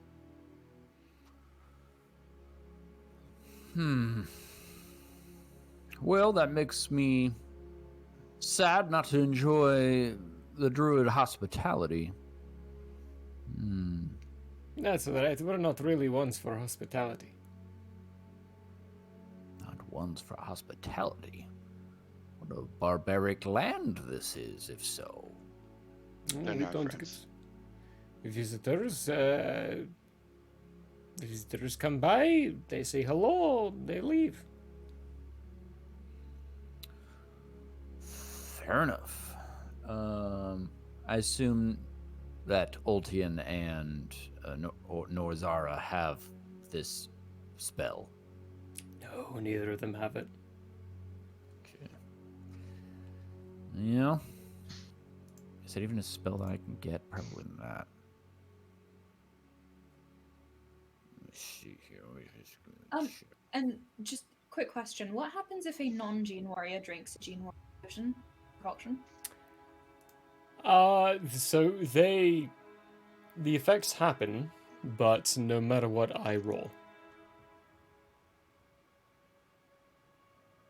There's like roll a for what? 50% chance as to whether or not they will be left with a permanent scar. Oh, okay. Okay.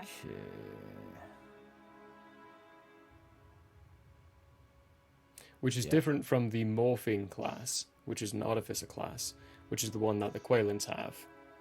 The morphing one, you can't drink their concoctions at all. If you're not a morpher, you can't drink it. You're sick, and you're considered puking for like a minute straight, basically. Oof. Yeesh. Gene Warriors, it's a little bit more forgiving in certain ways. You can drink the concoction, you can gain the benefits from the concoction, but you've got like a 50% chance as to whether or not you are permanently altered because of it. And permanent alterations usually have a downside to them. So it really is that kind of only if you really, really have to. Gotcha.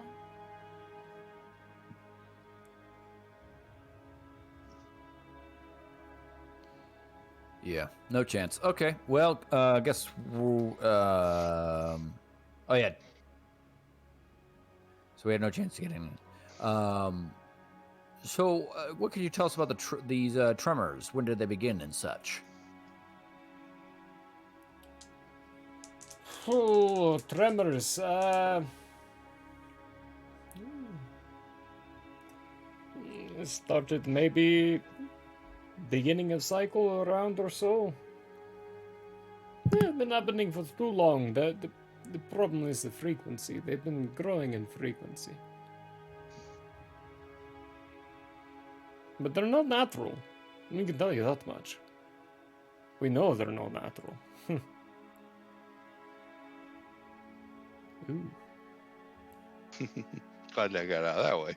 Yeah, that's a bad roll.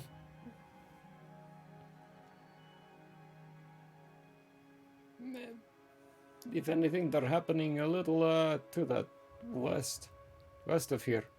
That's as far as we can tell origins.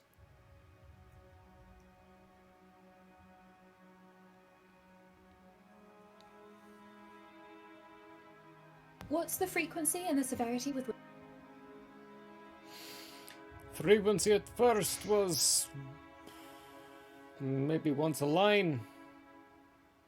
Now, 2 or 3 times the solar.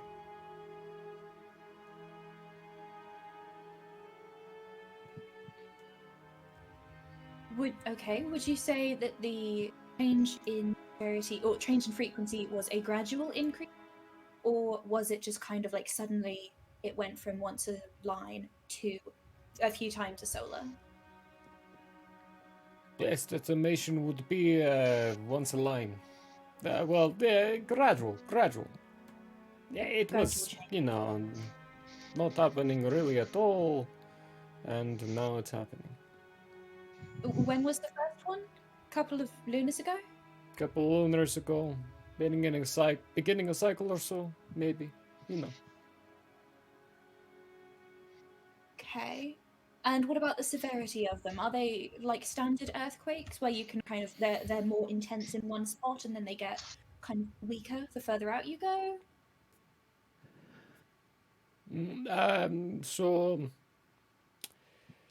It was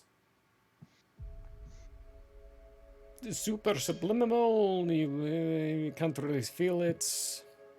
Barely even noticeable. It was there. Things were moving around. Your water was shaking.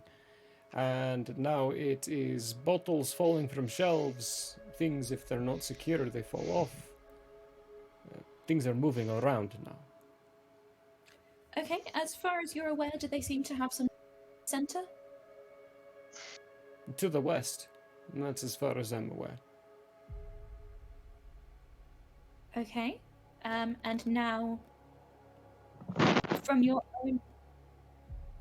own experience, is there anything on ground level that we could see? Anything of note to the west? Perhaps like a cave or a spooky old house? There's a few structures, yes. It depends on how westward you go. Few hunting cabins, a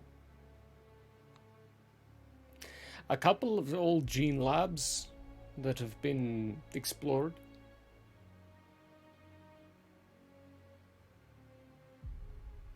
Okay. What are the local creatures like? The local fauna? A Do we local have any fauna is... burrowing ones? Oh, no. Nothing capable of doing things like this. As far as like creatures and fauna go, no, that's our forte. That if it was something caused by creatures or fauna, we would have taken care of that. But I'm just trying to gather some information. Teffy's scribbling in her book this info as it's being provided to her. All right, so that's a great start as far as I'm aware. What time of day is BT Dubs? It's like 8 a.m. It's really so early. It's not enough time to go to bed yet. No. Okay. So Teffy's gonna scribble, and then she's gonna the other four and be like, "Do you guys have any questions that might help get a head start on things?" I think you covered everything I thought of. Ultian, you're the inquisitive one. Any thoughts? His eyes go from that quizzical look to more of a bright and about to ask a question, because you've been traveling with him for a bit now, and you can see the change in the mask figurations. Right as I would like all of you to give me a perception check. Passive? You can use your passive, yeah, if you'd like in this Okay. case. Passive. Passive? What's your passive again? 16. 16? Great. You said investigation or perception? Perception. You can give me an investigation alternatively if you feel 23. like it's appropriate. 23? Good grief. 11. 11. Ooh. Schnorsberg, you'd be the first to recognize it. And to feel it. The ground beneath you. Moving ever so slightly. Snarlspoop's going to immediately sit down and see if he can sense anything from the shakes. None of you come from locations where earthquakes would be considered frequent or normal. So this is the first time any of you have actually ever experienced full-on an earthquake. But you would first see Snorsboop sit down, and BT then your registry as he's putting his butt on the ground begin to register this movement and change around your feet. It's almost like you're on that flying vessel again. Things are shifting and moving in ways that you can't fully explain. And Teffy, you start to feel it. The earth around you starts to quake, shake. The animal life around you starts to move and shift uncomfortably. And Tanadra in front of you puts his hand simply on the rock and behaves as though this is normal now. You've got like the category 4 earthquake, maybe category 5 earthquake going on right now. In town it would be a lot more noticeable, but you're in the middle of a forested-ish area. In the distance you can hear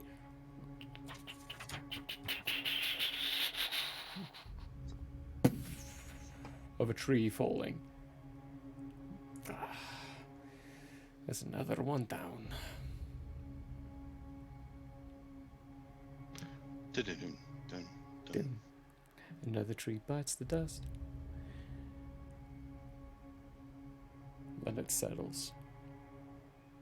It stops quaking.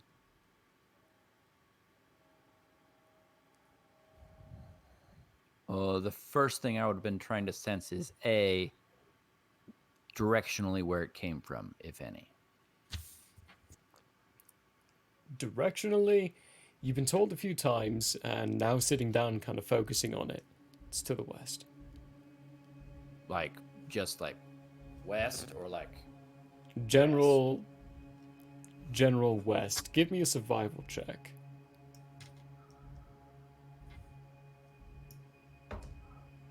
Yep. 5. General west. Okay. Shame. Ultian, were you going to ask a question?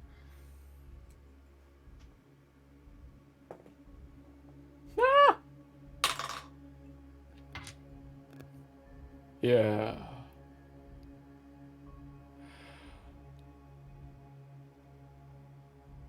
It's to the west, right? Yes, it's coming from the west. I rolled a natural 1 on his check, so unfortunately. All right, then. Seems like we're out of questions. Thank you for your time. Seems like we'll investigate west then. Ultian, why don't you lead the way on this? He groans. And starts Zara, why walking. don't you help him? Zara simply looking at her nails, having lost track of the conversation. Alright. Walks forward and you can all clearly hear her whisper. What am I helping you with?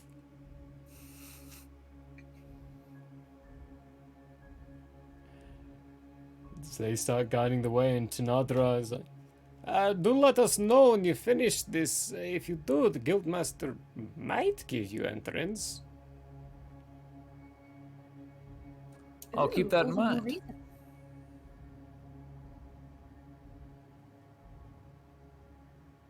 Later, Skater. Just awkward finger guns, moonwalk a little bit, and then turns and follows Caleb into the forest. Teffy, give me an insight check. And a performance. What about finger guns and a moon? Needs an insight check. No, just give me an insight check. Okay. Okay, so that's going to be 17. 17, okay. Yes. You all turning to... Sorry, everyone, I just smacked my mic. To leave westward, traveling in the general direction of where you might think these earthquakes are coming from. Having plenty of daylight to be able to search, find this location. Teffy, you turn around, you say, later, Skater. To see Tanadra's face go from this, I really have to do this kind of situation of, I don't want to talk to these people, to pure panic as he runs back into the boulder. And that's where we're going to finish for the night. Is it pertaining to the later Skater? Your insight was a 17? He didn't even hear you. Okay, cool. Yeah, he didn't even hear you, so it wasn't pertaining to anything any of you did.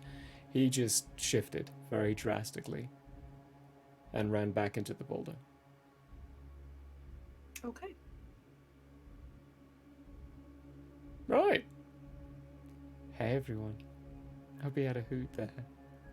I know I had a hoot, a wonderful session full of RP situations, but a lot of wonderful things happened during it, so... Troubled them with the door again, that's one of my favorite things. I love troubling people with doors. It's great. We've got BT going into a dance session here. Look at that. Dancing around. What a good model. Good job, Drow. You did really well on that one. Props. Mad props. Wow. Props. We are done for this week. We are finishing there for the week as they travel westwards and see this random moment of scariness. Until next week, you lovely lot. Don't forget, on Tuesday we have Here Be Shenanigans, where Ben and I sit down and we play an old retro game and genuinely talk crap about it the whole time. It's great. It's a hoot. It's fun. We also enjoy our time, so come on by for a wonderful laugh or two. I'm not going to raid anyone today. Today I think we're just going to encourage you all to take some time, do some reading, focus on yourself, do something. Because that's also important. For now though, I will say, hope you all had a hoot. Love you loads. Thank you for being here. Later, We'll see you Skater. next week, you beautiful lot. Bye.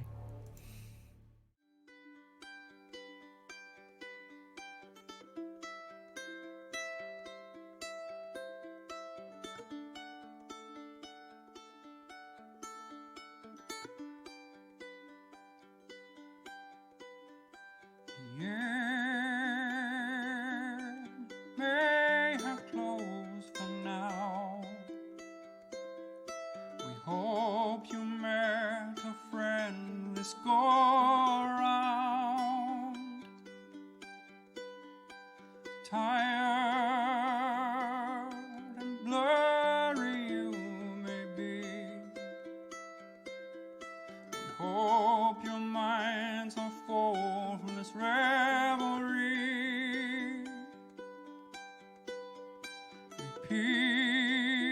Peace follow you out. May you return for more giggles